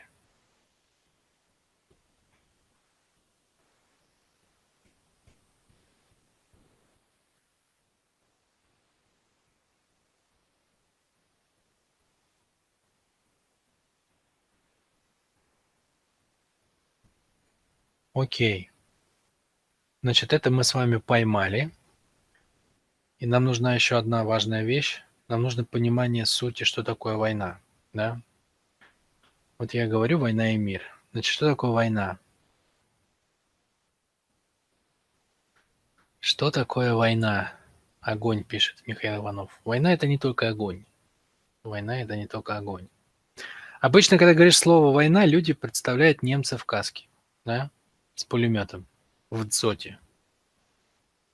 Так вот, когда я буду говорить слово «война», друзья мои, сотрите, пожалуйста, немца в каске. Я имею в виду не немца. Не немца я имею в виду. Я имею в виду совершенно другое природное явление. Значит, в чем его суть? Что такое война? Мы уже с вами поделили, да, левая колонка – физический мир, правая колонка – нефизический мир. Да? Война и мир, тело и ум, разделение и объединение, ощущения и мысли. Это дуальные пары, да, то есть это инь и ян на самом деле. В каком-то смысле. Вот. Значит, что такое война? Откуда она берется? Война начинается с того, что наша жизнь конечна. Конечна, понимаете? Вот если бы наша жизнь была бесконечна, мы бы не были смертны, не было бы вопросов. Ребят, мы бы все успели изучить системное мышление, разобраться в правилах игры, и потанцевать, и петь бы научились, и рисовать, и на гитаре бы бацать. Все бы научились водить пароходы, самолеты, поезда, танки и тракторы, кто во что гораст, научились бы плавать под водой. Все бы, короче, попробовали. Все виды удовольствий, вплоть до извращений. Так не работает. Жизнь конечна. Жизнь конечна, и тело наше тоже конечно. Если бы было много тел, да, пусть жили бы там 20 лет, но много тел было бы, тоже бы все успели. Но нет. Тело одно и жизнь конечна. То есть пространство и время нас ограничивают. И получается какая штука? Мы вынуждены выбирать, понимаете, все время надо. Так, что у меня завтра? Блин, просила Маша приехать к ней на день рождения, а мне надо по работе делать проект, черт побери, вот выбрать надо. Друг предлагает, давно не виделись, друг предлагает встретиться, а тут жена еще воет, что с ней давно никуда не ходили, надо выбрать, куда деньги вложить, надо выбрать, то ли в биткоин, то ли в «Газпром». Надо выбрать, кем быть, ведь хочется, например, там и стихи писать, да, но много этим не заработаешь. А по образованию я инженер, а инженер не так интересно. Выбрать, все время выбрать надо, понимаете? Грёбаный выбор. Вы не поверите, друзья мои, но для большинства людей на планете Земля выбор – это обуза. Ничто не вызывает у людей такую лютую ненависть, как свобода выбора. Потому что потому что это так сложно выбирать, кем быть. Вот сейчас послушал вебинар, оказывается, блин, я живу как растение. А можно как животное. Тфу! Да как это, как в «Матрице», да? Если бы я знал, чем это закончится, я бы ему эту таблетку бы в задницу бы затолкал, а не съел, да? Помните, там этот мужик сказал? Лучше б я не знал ни этого вебинара, ни этого системного мышления. То есть, а как? Что же? Теперь, получается, я в ощущении, что я что то там недополучаю, а надо что-то делать, выбирать. Господи, как мне все это надоело. Постоянно слышать от всех про развитие. И чувствовать себя, что я там чего-то где-то не добрал, да? Выбор. Приходится делать выбор. Это такая тяжелая ноша. Люди готовы всю жизнь выполнять чьи-то указания, лишь бы не делать выбор. Прикиньте. Сами ищут, говорят, дайте мне правила, как жить. Вот заповеди высекли на камне. Все буду соблюдать, спасибо огромное. Чё угодно готовы сделать, лишь бы не делать выбор. Так вот, кто не делает выбор, тот, в принципе, почти не воюет. Да? Ну почему? Потому что никто не будет с вами воевать, если вы решили не жить свою жизнь. Это же удобно, да? Это же удобно, когда есть рядом люди, они ни на что не претендуют. Вот если я, например, хочу все попробовать, хочу там много денег зарабатывать, хочу вот это хочу, хочу девчонок всех перетрогать, хочу с модными людьми тусоваться, хочу, вот, ну, много хочу, а этот рядом ничего не хочет. Ну, конечно, я не буду его трогать. Сиди, отлично, вон телек, вон хороший, вот тебе лучший телек, вот тебе пульт. Кликай там, смотри, короче, главное не живи, чтобы я успел пожить, да? Вот в этом нет войны. Ну, это, скажем так, точнее, это другая форма войны, да? Легкая. Война начинается когда? Когда рядом со мной появляется кто-то, кто тоже хочет жить, да? То есть, когда другой человек рядом, он тоже осознает, что благодаря его выбору складывается его жизнь. Вот как он выберет, что он выберет, те ощущения у него и будут. Вот когда он чувствует, что он все время на гребне волны, а как я проживу следующую секунду, а как следующую минуту, а как следующий час, как следующий день, с каким человеком я проживу следующий месяц или жизнь. Вот тогда человек остро чувствует выбор, как он создает свою судьбу, понимаете? Вот тогда начинается война, потому что когда встречаются люди, которые хотят жить и получать от этой жизни много, они начинают претендовать на хорошее, на вкусненькое, а вкусненького мало. Вкусненького-то мало, понимаете?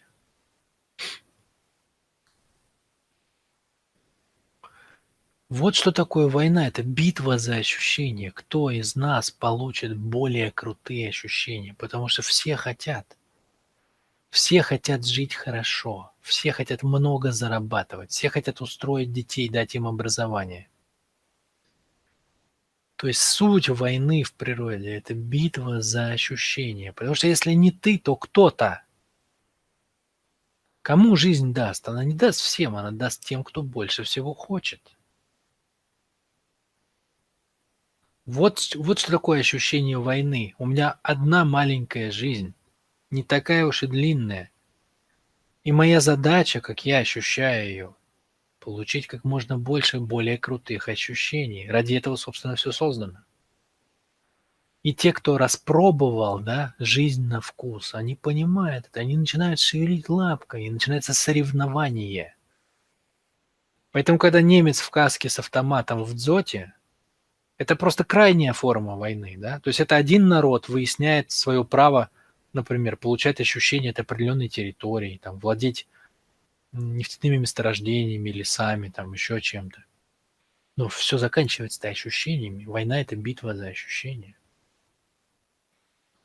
И даже если вы ни с кем не воюете, и вы, ну, сами по себе там, например, ну, уже все отвоевали, битва продолжается. Почему? Потому что надо делить внимание. Если ты не делишь внимание, мир сразу отвоюет у тебя какую-то территорию. Не следишь за здоровьем – привет, геморрой, да? Правильно? Перестал бегать по утрам – животик пополз. Занялся бегом по утрам – не успеваешь делать какое-нибудь там на работе дело одно, которое раньше успевал. Подумать, например, о стратегии. Не успеваешь подумать о стратегии – отстал от конкурентов. Занялся конкурентами стратегии, блин, сотрудники стали воровать, перестал думать о них, занялся сотрудниками. Жена говорит, ты на меня вообще внимания не обращаешь, что-то все время на работе пропадаешь, да своим брюхом занимаешься. Отложил пару раз разговоры с женой, приходишь вечером, жены нет, написана записка, приду позже. Понимаете, если не ты подарил цветы своей жене, подарит кто-то другой. Вот как устроено это. Мир наступает со всех сторон. Получается, нужно уметь распределять внимание, да, то есть, чтобы получать все ощущения по максимуму одновременно, надо все время быть в этом состоянии, все время во все стороны, со всех сторон. Потому что стоит тебе отвернуться и застрять вниманием в одном месте, у тебя мир с другого забрал. И при этом все бегут во все стороны, и в здоровье, и в саморазвитии, и в бабле, и в путешествиях, все бежит куда-то, все куда-то несется. Сам мир идет вперед, понимаете? Научно-технический прогресс рулит. Вот что такое война. Вот что такое война. И уже в дополнение к этому то, с чего мы начали. Мир-то конечный, ощущения как бы, ну, их не могут получить все от одного и того же. Пирог-то конечный в плане физики, да. Если я съел кусочек повкуснее, так он не достался Михаилу Иванову. А если съест Михаил Иванов, так не досталось мне. Почувствовали? Почувствовали, что такое война? Я просто буду часто к этому слову прибегать, и мне важно, чтобы вы правильно его понимали.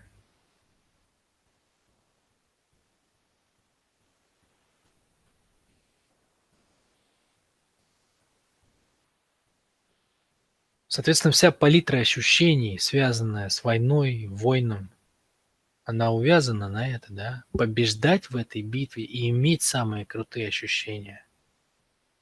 Вот это сказочная жизнь, понимаете? Вот это жизнь-мечта.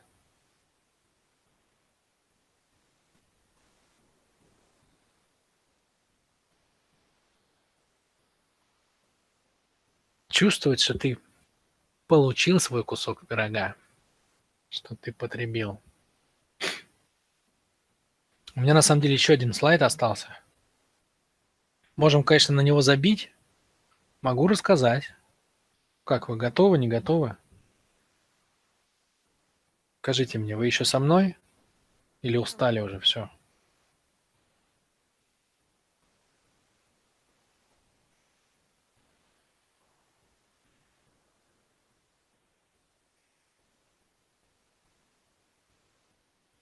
Готовы?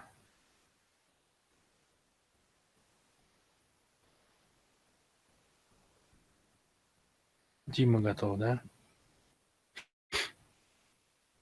Окей. Окей. Многие готовы. Хорошо.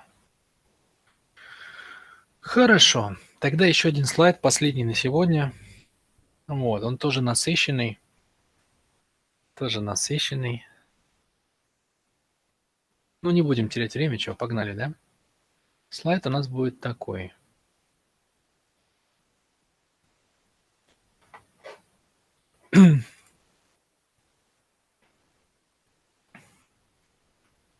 Значит, смотрите.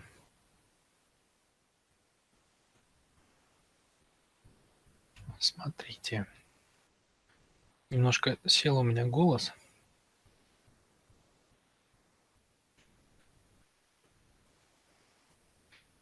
Значит, последнее, что я хотел вам рассказать, это то, что у векторов есть параметры, да?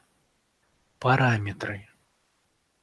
То есть сам по себе вектор знать, что ты кожный, или ты анальный, или ты зрительный, это маловато для нас с вами. Маловато. А кожники же различаются. Вот вы были на мини-тренинге, вы же наверняка почувствовали, что кожники отличаются. Но есть одни больше про скорость, одни больше про контроль. Одни вообще сидят, кожные лузеры, и оплакивают, что ничегошеньки-то им в этой жизни не досталось. И сидят они как на скамейке запасных в спорте. И играть им не дают. Народ бегает, в мячик играет, голы забивают, трибуны ревут, а ты сидишь и смотришь, как играют другие. Обидно, да? То есть у векторов есть разные проявления. Разные проявления. А вот обратите, пожалуйста, внимание, я вам сейчас стрелочкой покажу вот на эту верхнюю часть слайда, где написано ПП, ОП, ОО и ПО. Это сокращение, друзья мои. Это сокращение. Буква О означает отдача, а буква П означает получение. То есть получение ради получения, отдача ради получения, отдача ради отдачи и получение ради отдачи. Вот это как бы путь вектора, путь развития вектора. Каждый вектор должен сначала научиться получать ради получения, потом отдавать ради получения, потом отдавать ради отдачи, и потом получать ради отдачи. Это путь. Это путь. Вот эта стрелочка из 4 частей. Это путь. Но я подозреваю сейчас, есть у меня такое ощущение, что вам ни хрена было непонятно вот это. Про получение ради получения, отдача ради получения, отдача ради отдачи. Скорее всего, вам это все совершенно непонятно, к сожалению. Вот. Кому-то может понятно, кто-то может уже от меня слышал, кто-то может сам догадался. Но я думаю, что в целом эта тема как бы она такая не очень, про которую будешь думать сам. Вот, поэтому я расскажу, с вашего позволения, вам пару слов про это, чтобы вы поняли. На примере. Смотрите, берем средневековый город. Ну или какой-нибудь маленький город сегодня, да? Берем человека, самого неразвитого человека в животном состоянии. Прям вот, знаете, рождается такой вот, никто ему книжек не читал, никто его в садик не водил, в лобик не целовал, пяточки ему не целовал, не умилялся над ним. Ай, какой ты у меня сыночек. Рос во дворе, звереныш зверенышем, да? С пацанами там сидели на помойке, курили с 5 лет, там курки подбирали. Воровать стали, там, не знаю, у кого-нибудь чего-нибудь. На базаре у бабок. Сначала что-нибудь просто поесть, да? У пекаря там булочки. Потом посерьезнее чего-то, да? Потом подросли, пацанята такие уже.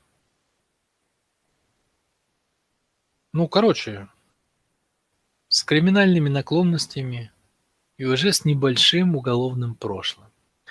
И вот такой вот дружище, детина такой, здоровый, тигр, да, в обличии человека, ничего не боится. Все эти вот домашние мальчики, мамины сынки, которые выросли в семьях, которым сказочки на ночь читали, в детский садик за ручку водили, а потом в школу на 1 сентября с гвоздиками и пионами отправляли. Это все вообще для него детский сад. Не знают жизни. Вот он вырос на улице, во дворе. Чумазый, грязный, но зато зверь. Зверь прям реально сильный, не боится ни взрослых, ни таких же, как он, подростков, ничего вообще. Не боится жизни, да, знает, чего хочет. Вот он выходит, вот самое неразвитое состояние, да, допустим, поймали. Вот. Вот он выходит на дорогу за этим городом и начинает останавливать прохожих, которые идут в город и из города. И отнимает у них деньги, да. Выходит с дубиной, подходит с угрожающим видом и говорит: деньги или кошелек, да, как во Франции клошары. Ну вот, и все такие: "О, на, бери там". Да, все понимают, что, ну, чем дубиной по голове, лучше деньги. Вот оно, чистое получение, да, звериное состояние. Чистое получение, получение ради получения. Отнять, сожрать, укусить. Я сильный. Все, значит, я тебя вот так. Ты родился для того, чтобы сделать меня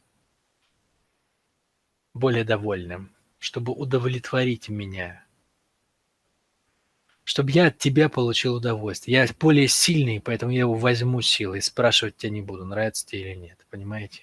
Вот, вот разбойник, да? Разбойник. Чистое состояние войны. Зверь.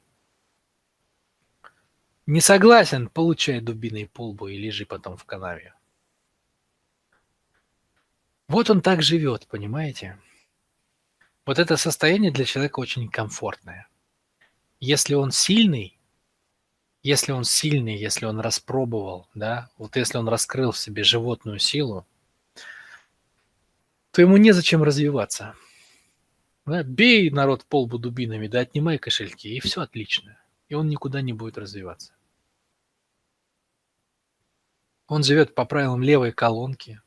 Все, что из правой колонки, там мысли, смыслы, любовь, сострадание, сочувствие, сопереживание, идеи. До свидания.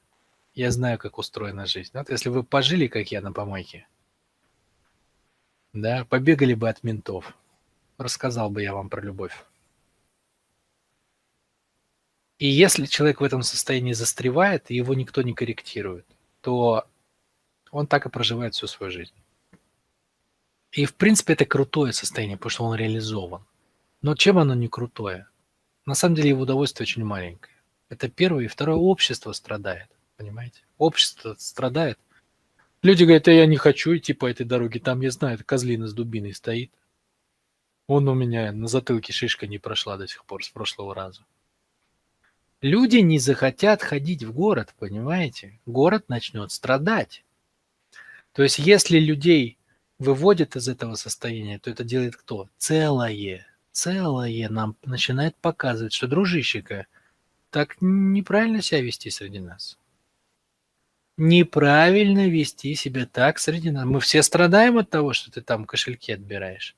И он, пекарь, страдает, жена пекаря страдает, сапожник страдает, кузнец страдает, на базаре все страдают. Никому не выйти, не войти. В гости все в город боятся въехать. Все страдают. Что тогда собираются люди делают? Они собираются с дубинами вдесятером, отряд снаряжают и хорошенечко этого нашего дружища отдубасят, да, чтобы он больше не стоял там на дороге. И кошелечки не отбирал. Правильно?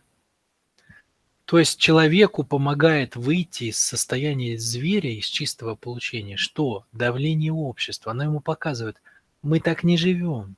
У нас принято что-то полезное делать. Вот пекарь печет булочки, за это получает деньги. Сапожник чистит сапоги, там чинит сапоги. получает за это деньги. А ты что делаешь? Отнимаешь эти деньги. Просто ничего не даешь. Раз его отдубасят, два его отдубасят, и он поймет, что в следующий раз убьют, понимаете? То есть из состояния зверя человек всегда выходит от кнута, от отрицания, от порицания общества.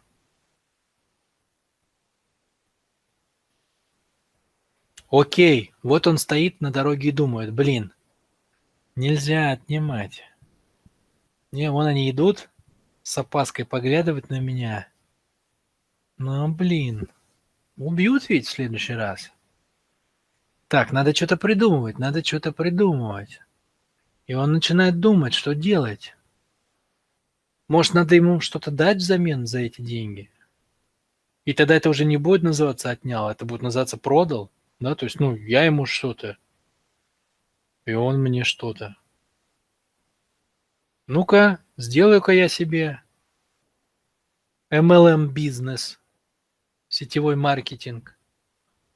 Пойду буду им что-нибудь втулять.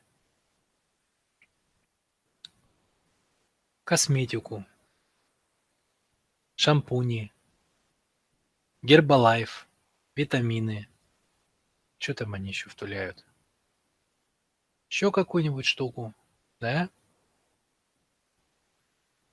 Все, встал на дороге, опять идет прохожий, на вас стоять. Так, вот тебе в зубы на, держи. Деньги отдал. Зачем мне эта косметика? Я не знаю, зачем тебе эта косметика. Все, свободен, короче. Не сильно много изменилось, вы скажете. Да, не сильно много изменилось. Не сильно много изменилось. Но это уже все-таки хоть что-то. То есть появилась маленькая отдача. Ему, конечно, насрать, нужна вам она, не нужна, эта косметика или этот Гербалайф. Но он что-то отдает, чтобы получать. Он опять получил, ну, короче, опять собрались горожане и объяснили ему, что так не надо, да. Но он уже понял фишечку, что если что-то давать, то можно больше получать, да. Окей, не хотите косметику, он расставил лавку, тоже стал торговать. Так, не надо косметику, иди сюда, иди купи хоть что-то, я тебе говорю. Но уже лучше, понимаете, уже пошло дело. Уже чего-то он чувствует, что если отдаешь, то они уже не приходят меня убить. Они, по крайней мере, разговаривают. То есть можно зарабатывать, и, кстати, больше. Уже народ даже иногда стал выходить что-то из города и покупать у меня. И тут он понимает, ё-моё, так а если я что-то полезное там положу продавать? Так я тогда денег насобираю даже больше, чем я просто с дубиной отнимал. И пошло-поехало, стоят столы, как на свадьбе у горцев. Там разложено все, что только можно. Все, кто проходит мимо, начинают покупать. Он только стоит, деньги считает. Все, он вкурил тему. Надо просто отдать то, что людям полезно. Не надо у них отнимать. Тогда ты можешь получить намного больше. Пошло, пошло, пошло. Один стол, второй, пятый, десятый. Тут одно, тут другое. На другом выходе из города нанял еще парня, сказал ему, что с чем там стоять. Пошло, поехало. Он понял, что можно жить не по принципу зверя, когда ты просто получаешь, потому что тогда тебя общество бьет дубиной. А можно отдавать, и тогда тебе за это народ будет что-то там отстегивать сам. И причем больше намного. То есть если ты что-то даешь людям полезное, они готовы с тобой делиться. Офигенно! Проходит время, там уже не столы, а ларьки, потом в городе, потом несколько фирм.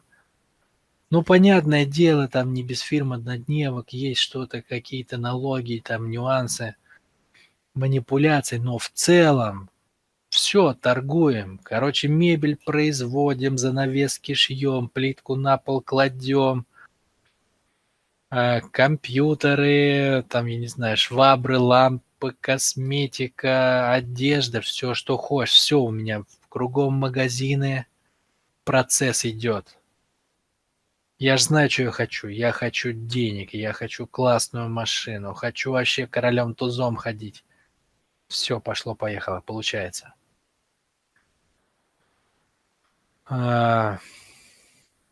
растем, растем, развиваемся. И вот наступает момент, когда у меня есть все, понимаете?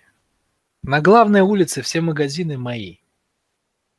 Когда ко мне приходят в гости, они одеты в ту одежду, которую они купили в моих магазинах. Они достают кошелек, который в моей лавке купили. И там лежат карточки, которые выпустил мой банк. Понимаете? А они приехали на машинах, которые купили в моем салоне. Это мой город, ребята. И у меня есть все. У меня есть одежда, шмотки, женщины, мужчины, если надо. У меня есть охрана, у меня есть бизнесы все, какие только можно. Я могу купить все, что хочу, вплоть до мэра города. Могу сам стать мэром. Короче, у меня есть все, понимаете? У меня есть все. Вот следующая точка, до которой доходит человек, он уже заходит туда не от того, что его общество заталкивает. Отдача ради получения заканчивается чем? Она заканчивается, когда ко мне приходит менеджер очередной и говорит: слушай, давай откроем бизнес, вот мы можем еще планшеты делать. Я ему говорю: а нахрена? Он мне говорит: а мы еще с тобой 10 лимонов заработаем. Я говорю: нахрена? Да у меня все есть. Ну как, еще 10 миллионов? Да у меня все есть. У меня все есть, реально. Но мне не интересно больше. И вот начинается как бы хандра. Понимаете, хандра. Как у Онегина. Помните, когда он приехал в деревню? Хандра, то есть, ему наскучила жизнь. Вот человеку как бы тогда он не понимает, у него исчезает самое главное в жизни – удовольствие. А ради чего жить? Так все есть. Ну реально, еще один бизнес. Зачем? Мне столько денег, что я не знаю, куда их девать. Еще 10 миллионов что? Я куплю себе 15-ю яхту. Зачем я на этих 14 не езжу? Не плаваю. Не хожу, как говорят моряки. 25-ю шубу жене невкусно, неинтересно. У человека пропадает источник удовольствия, источник энергии. Вот тогда он приходит к тому, что ему больше не получить в себя.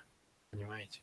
Он начинает получать удовольствие от того, что он замечает определенную штуку, что все-то вокруг голодные, все-то голодные ходят.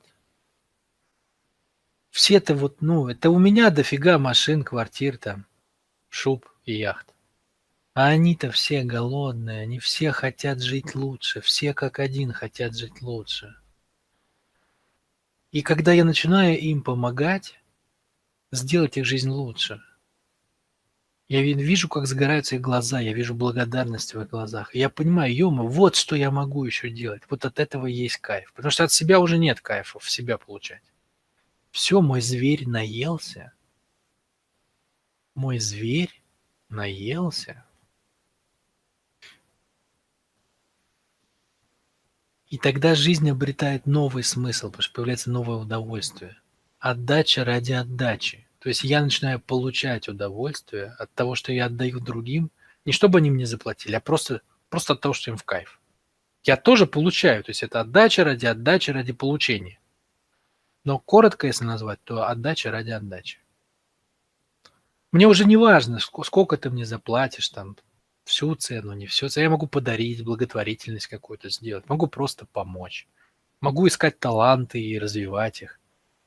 Но мне больше не в кайф для себя, я уже все съел, что мог. Мой желудок полон.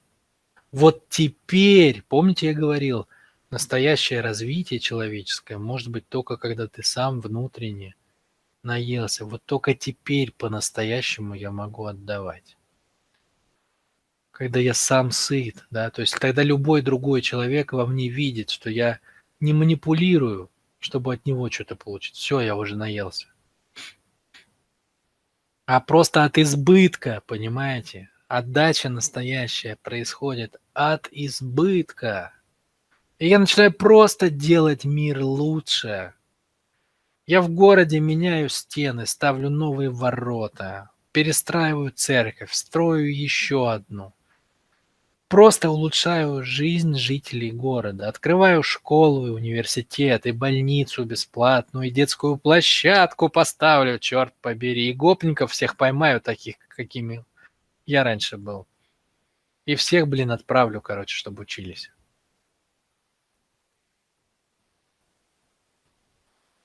Вот так развивается каждый вектор. Четвертое я не буду рассказывать, получение ради отдачи, потому что мы все с вами, я в том числе, мы не доросли до этого. Поэтому все равно никто не понимает, и поэтому оставим это на потом. Мне важно, чтобы вы поняли принцип, да. Вот каждый вектор, он примерно по такой схеме развивается. У него есть, как он растет в плане того, что он может давать. Хотя у каждого вектора есть свои довольно существенные нюансы.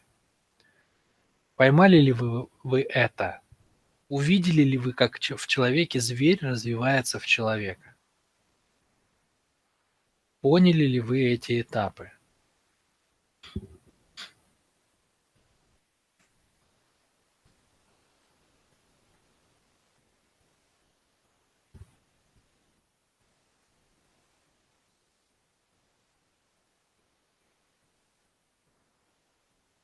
Александра не согласна. Понимает, это ее стратегия. Окей. Александра хочет заработать, чтобы потом отдать.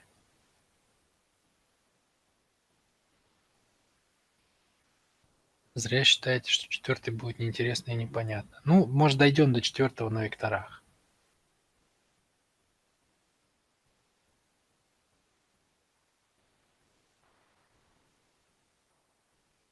Главное – это наследие, а не материальное. Это для кого-то, да, Александра? Это для кого-то главное наследие, а не материальное. Не для всех. Не для всех. Не для всех. Для кого-то – да, но не для всех. Общая тенденция такая, да, то есть из себя наружу. Вот самое главное, чтобы я хотел, чтобы вы поняли. Общая тенденция развития человека – это когда он из себя выходит наружу. Да? Когда наелся сам, может дать другим.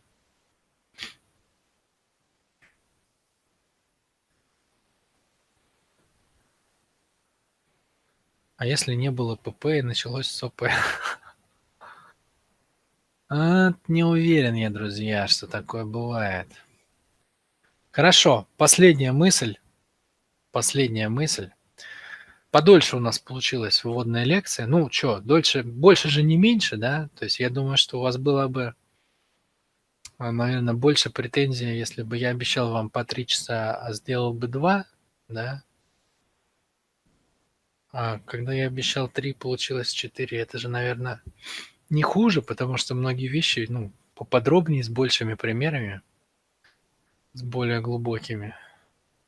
Значит, последняя мысль на сегодня, и я вас отпущу.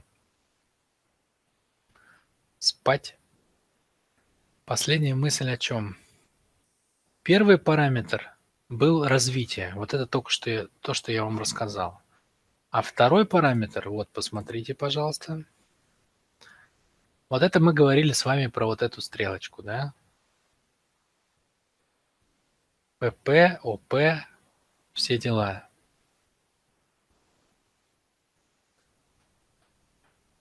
Значит, есть еще параметр, который называется самооценка.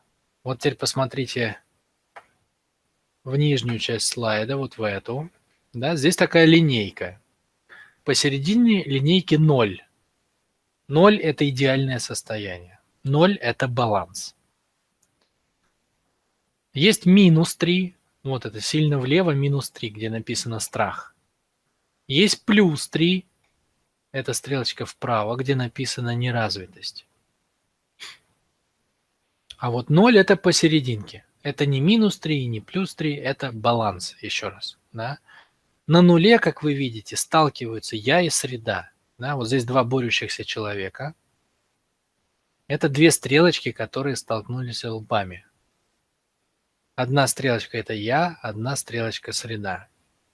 Так вот, глядя на эту схему, давайте разберем, что же такое за еще один параметр есть в человеке. Этот параметр – это состояние, это самооценка. Самооценка, то есть жизненный сценарий. Вопрос самооценки крайне важен, и в каждом векторе самооценка раскрывается по-своему. По-своему. Значит, в чем суть самооценки? Дело в том, что когда мы рождаемся, мы попадаем с вами в окружающий мир. И этот мир начинает оказывать на нас давление. Давление. Мир давит. Давит социум, давит мама с папой, папа ставит в угол, мама там тоже что-нибудь там истерит, орет, дети в садике пытаются отнять машинки или куколки, кто-то говорит, что ты нехороший, кто-то наоборот хочет с тобой дружить.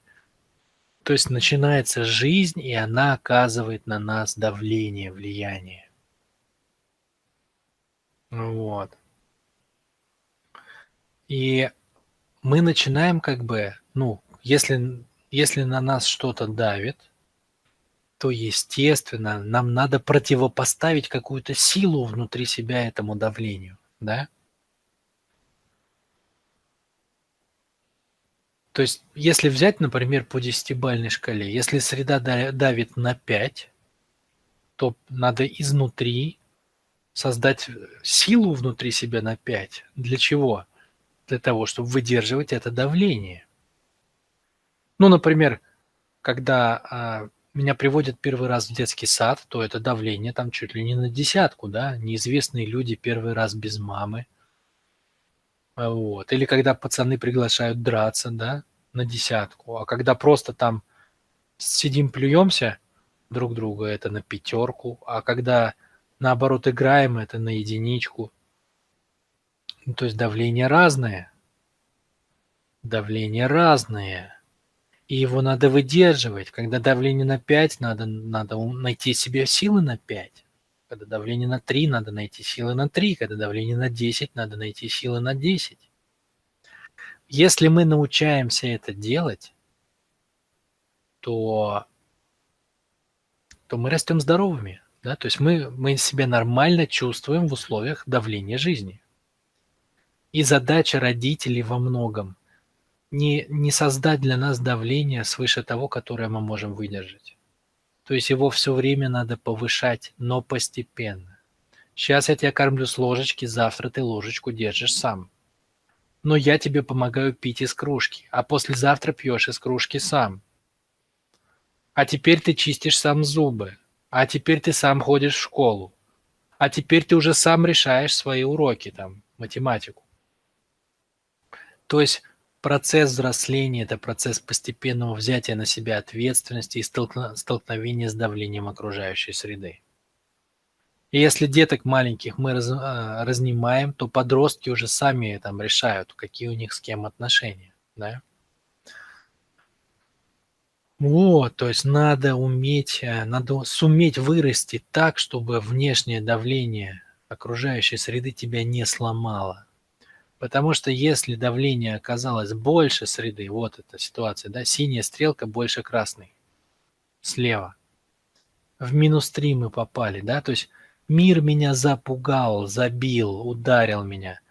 Папа орал или бил ремнем, и мама тоже. И мне страшно выходить в этот мир. Мне страшно становиться взрослым. Я ни в чем не уверен, я не знаю, кто я и какой я. Я не нащупал или не нащупала своих желаний. Я не раскрыла в себе женщину или не раскрыл в себе мужчину. Я не знаю, что я хочу и с кем хочу выйти замуж побыстрее, чтобы сбежать от мамы или от папы. Или съехать куда-нибудь в другой город. И там отрываться, типа, свободу свою почувствовать наконец-то. То есть, если меня передавила сила окружающего мира, то у меня возникает заниженная самооценка. То есть я битый или битая. И дальше, куда я ни приду, я изначально веду себя как битый или битая, и тем самым провоцирую других вести себя со мной как с битым или с битой. Но если я заранее уже стесняюсь, смущаюсь, то, естественно, народ начинает подкалывать, да? Все же видят, что я остро реагирую на юмор, начинают там подшучивать. А я, чувствуя, что я опять попадаю в ситуацию, где меня подкалывают, начинаю еще больше обижаться и думаю, вот оно повторяется, я опять притянула эту ситуацию. Мы же не понимаем, что мы не притянули, мы заставили других реагировать на ту роль, в которой мы пришли. Когда я изначально начинаю подстраховываться и говорить: вот вы только не обижайтесь, но я хочу вам сказать. Все понимают сразу, что мы внутренне боимся состояния обиды и, конечно, начинают подкалывать. Мы же каждым жестом выдаем это. И это не дает нам реализоваться, да, то есть это не дает нам занять место в матрице жизни, в той самой схеме по векторам, про которую мы с вами говорили. Я надеюсь, что вы про нее все еще не забыли. Хотя уже много воды утекло с тех пор.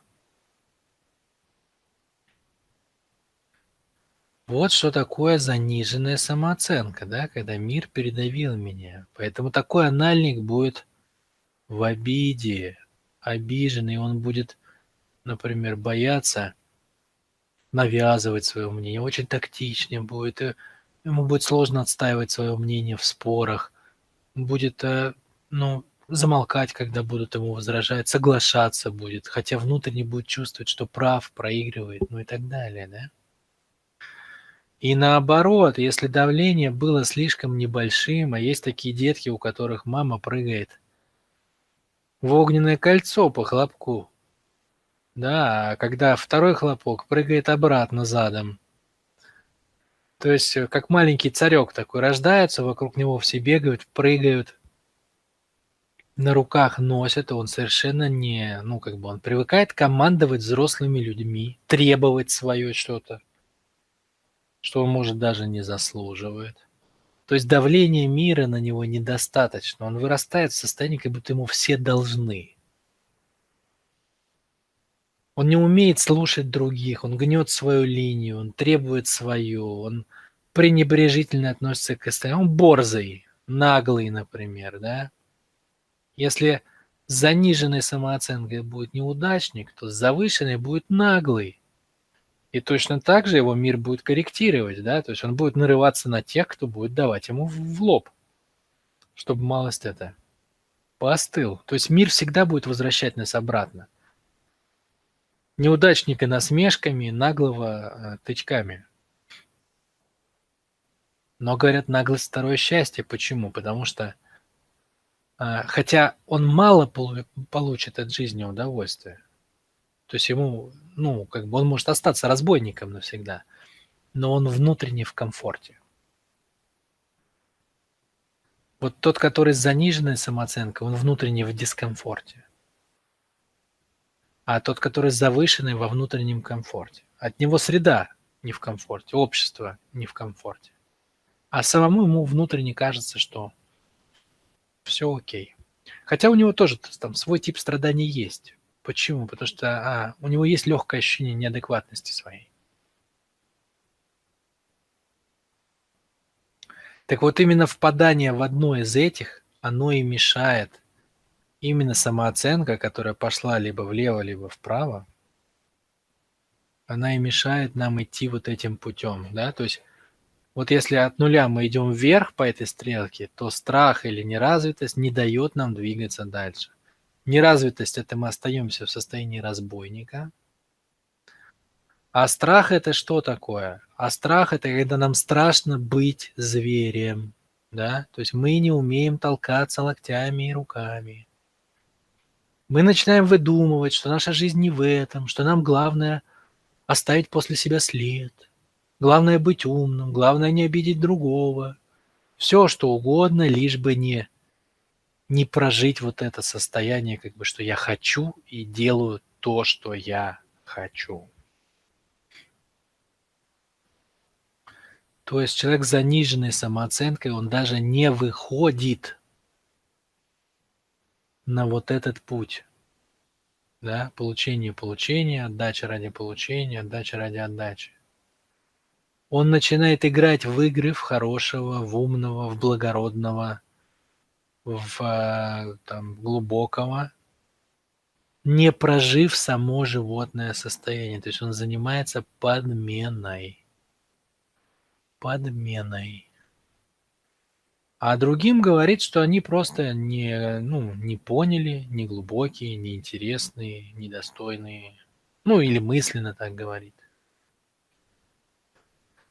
Вот такая, друзья мои, у нас чаще всего ситуация. Итак, у векторов, чтобы подытожить, есть два состояния. Два состояния. Первое – это уровень развития, и второе – это завышенная или заниженная самооценка. Это основные состояния векторов. У каждого вектора будем разбирать с вами, вот эти вот параметры. По крайней мере, буду их упоминать. Вот, в общем-то, и все, друзья. Это основное, что я вам хотел сказать в качестве введения.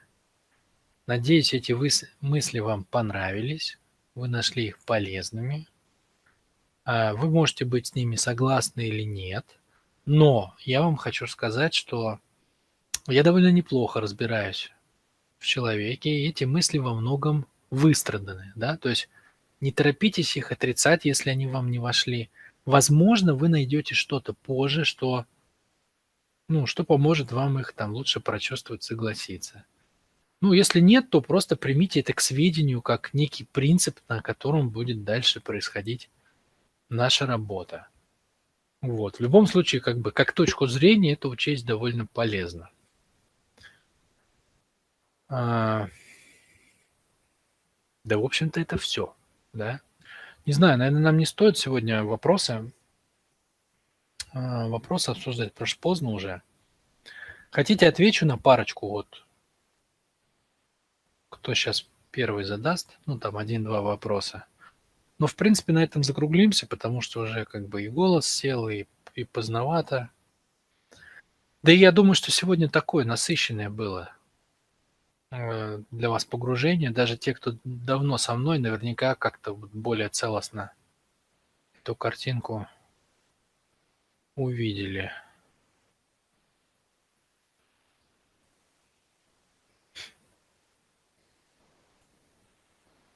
Пишите свои комментарии, можете дать мне обратную связь какую-то на это занятие.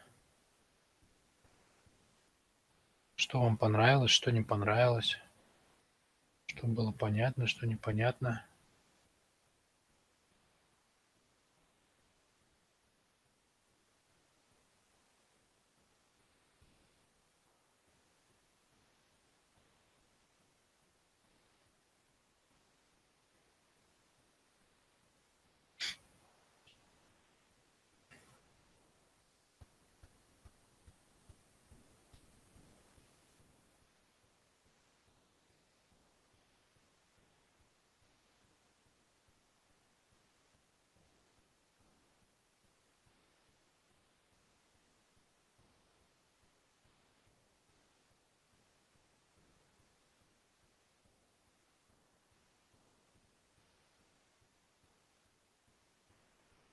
Во сколько завтра ждать запись? Я не знаю.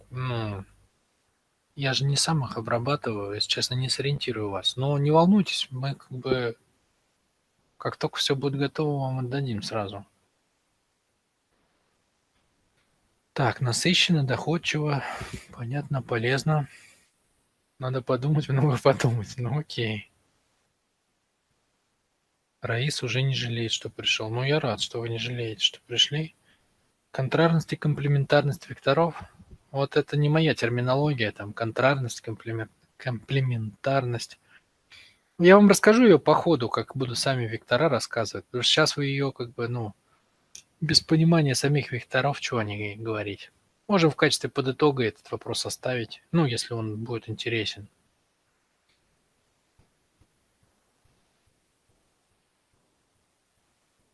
Уровень развития вектора будем ли определять по ходу занятий? Да, поговорим про это. Поговорим про это. Слава, очень понятно, потрясающе, огромное количество информации подано и рассказано, очень доступно. Спасибо, Татьяна.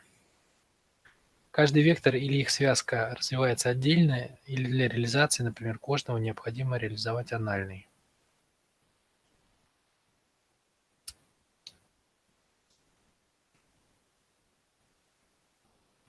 Ну, в принципе, конечно, человек – это целостная система. И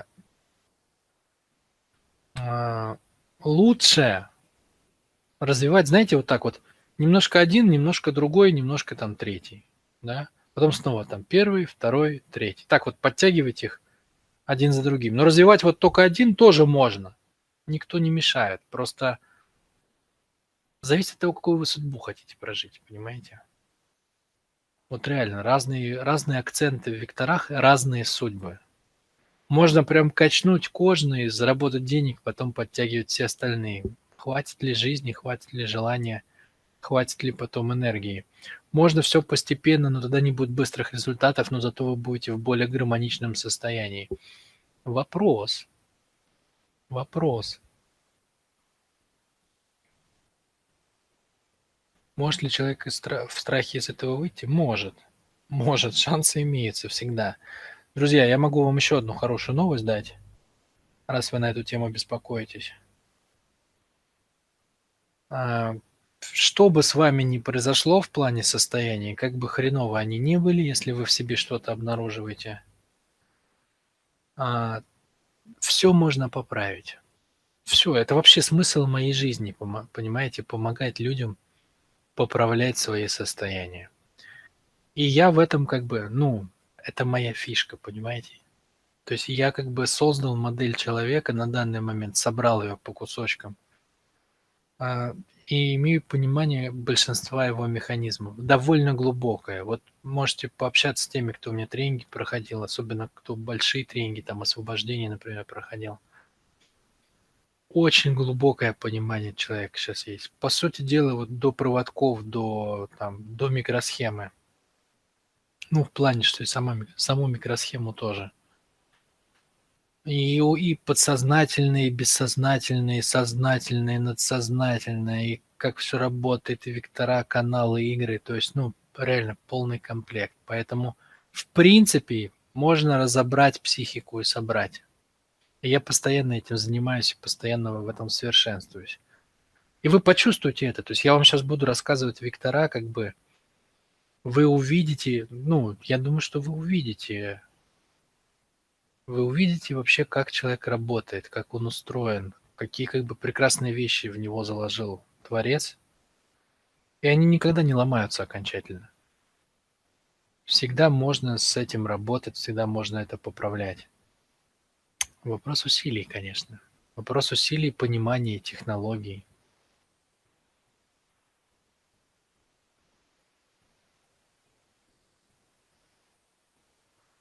Так, мне было все понятно, так как основы сегодняшней лекции вытекают из позитивной психологии. Нет, они совершенно не вытекают из позитивной психологии, совершенно. Основы сегодняшней лекции вытекают из системного подхода. И в позитивной психологии таких основ нету, я вас в этом уверяю. Хотя против позитивной психологии я совершенно ничего не имею. Ну, просто это не она, да. И как бы если бы она была а, в основе содержащей вот эти вещи, то мы бы имели там вектора, да, но их там нет. Их там нет. Александра, хочу отметить, что вы на такую глубину пошли, которой нигде нет, даже у Толкачева, особенно если говорить про ключи. Жду с нетерпением, будет знаковый тренинг. Надеюсь, надеюсь, спасибо, спасибо. Так, ну ладно, давайте закончим на этом. Давайте закончим на этом. С почином, друзья мои, с почином. Спасибо вам большое, что выбрали посетить это мероприятие. Спасибо, что набрались терпения. И вчера, как бы, когда психически нездоровые люди вмешались в наше с вами взаимодействие, вы все это перенесли, мы нашли какое-то решение. Надеюсь, что оно поможет нам провести весь тренинг. Еще раз на всякий случай, вы не нервничайте на эти темы, я по-любому вам информацию дам. Мне, конечно, намного приятнее, как бы, что мы общаемся, вот вы пишете, ну, как бы мне важен контакт, вот, но в крайнем случае, если что-то пойдет не так, ну, значит, я вам запишу просто лекции, а мы потом будем встречаться, их обсуждать, обмениваться вопросами там и так далее. То есть мы по-любому все это дело разрулим, тренинг по-любому состоится, все, что надо, все, что я планировал вам дать, вы по-любому это узнаете. Еще я очень надеюсь, друзья, вот может вы не очень поняли систему, вот этот принцип «все есть одно, одно есть все». Он сложный, ну, поэтому как бы система только сейчас и появилась. Сколько там, 6000 лет уже человек существует сознательный. Но я бы очень хотел, чтобы вы там, если она не очень сложилась, чтобы вы распробовали ее, чтобы вы ее почувствовали, может, переслушали там несколько раз. Потому что в этом вся круть, да, видеть одно во многом. В этом вся круть. Это поднимает вас на невероятную высоту мышления. Это прям полет, понимаете, когда ты смотришь на человека, и ты с одного взгляда знаешь про него все вообще, кем он родился, кем он станет, в каком он состоянии, что там с ним и так далее. И сложность-то не увидеть это, а просто, ну, рассказать ему, что ты видишь. Вот это сложно. А ты все знаешь, да, и вот если вы почувствуете, как это работает, это будет очень круто. Вам самим понравится, реально. Это то состояние, понимаете, когда вы понимаете, что происходит. Вот вы в жизни, и все как бы как в полугипнозе, да, что-то делают, никто не понимает, что происходит, как мир устроен, почему так. А вы смотрите, и вы все видите. И вы все видите. Вы как детки играют в песочнице, они не знают, что такое жизнь, там, что мама с папой на работу ходят, там деньги получают, что у всех по-разному, там, что люди умирают. Они не знают этого. Они играют в песочнице, им клево, но они не понимают, что такое жизнь. А взгляд взрослого– это когда ты, ну, ты видишь, что происходит. Так вот, это вход во взгляд взрослого. Прям, ну, попробуйте его взять, кайфаните прямо от него. Я постараюсь вам, ну, передать все, что смогу на эту тему. Все, всем пока. С вами был Вячеслав Юнев и тренинг по векторам. До встречи на кожном векторе.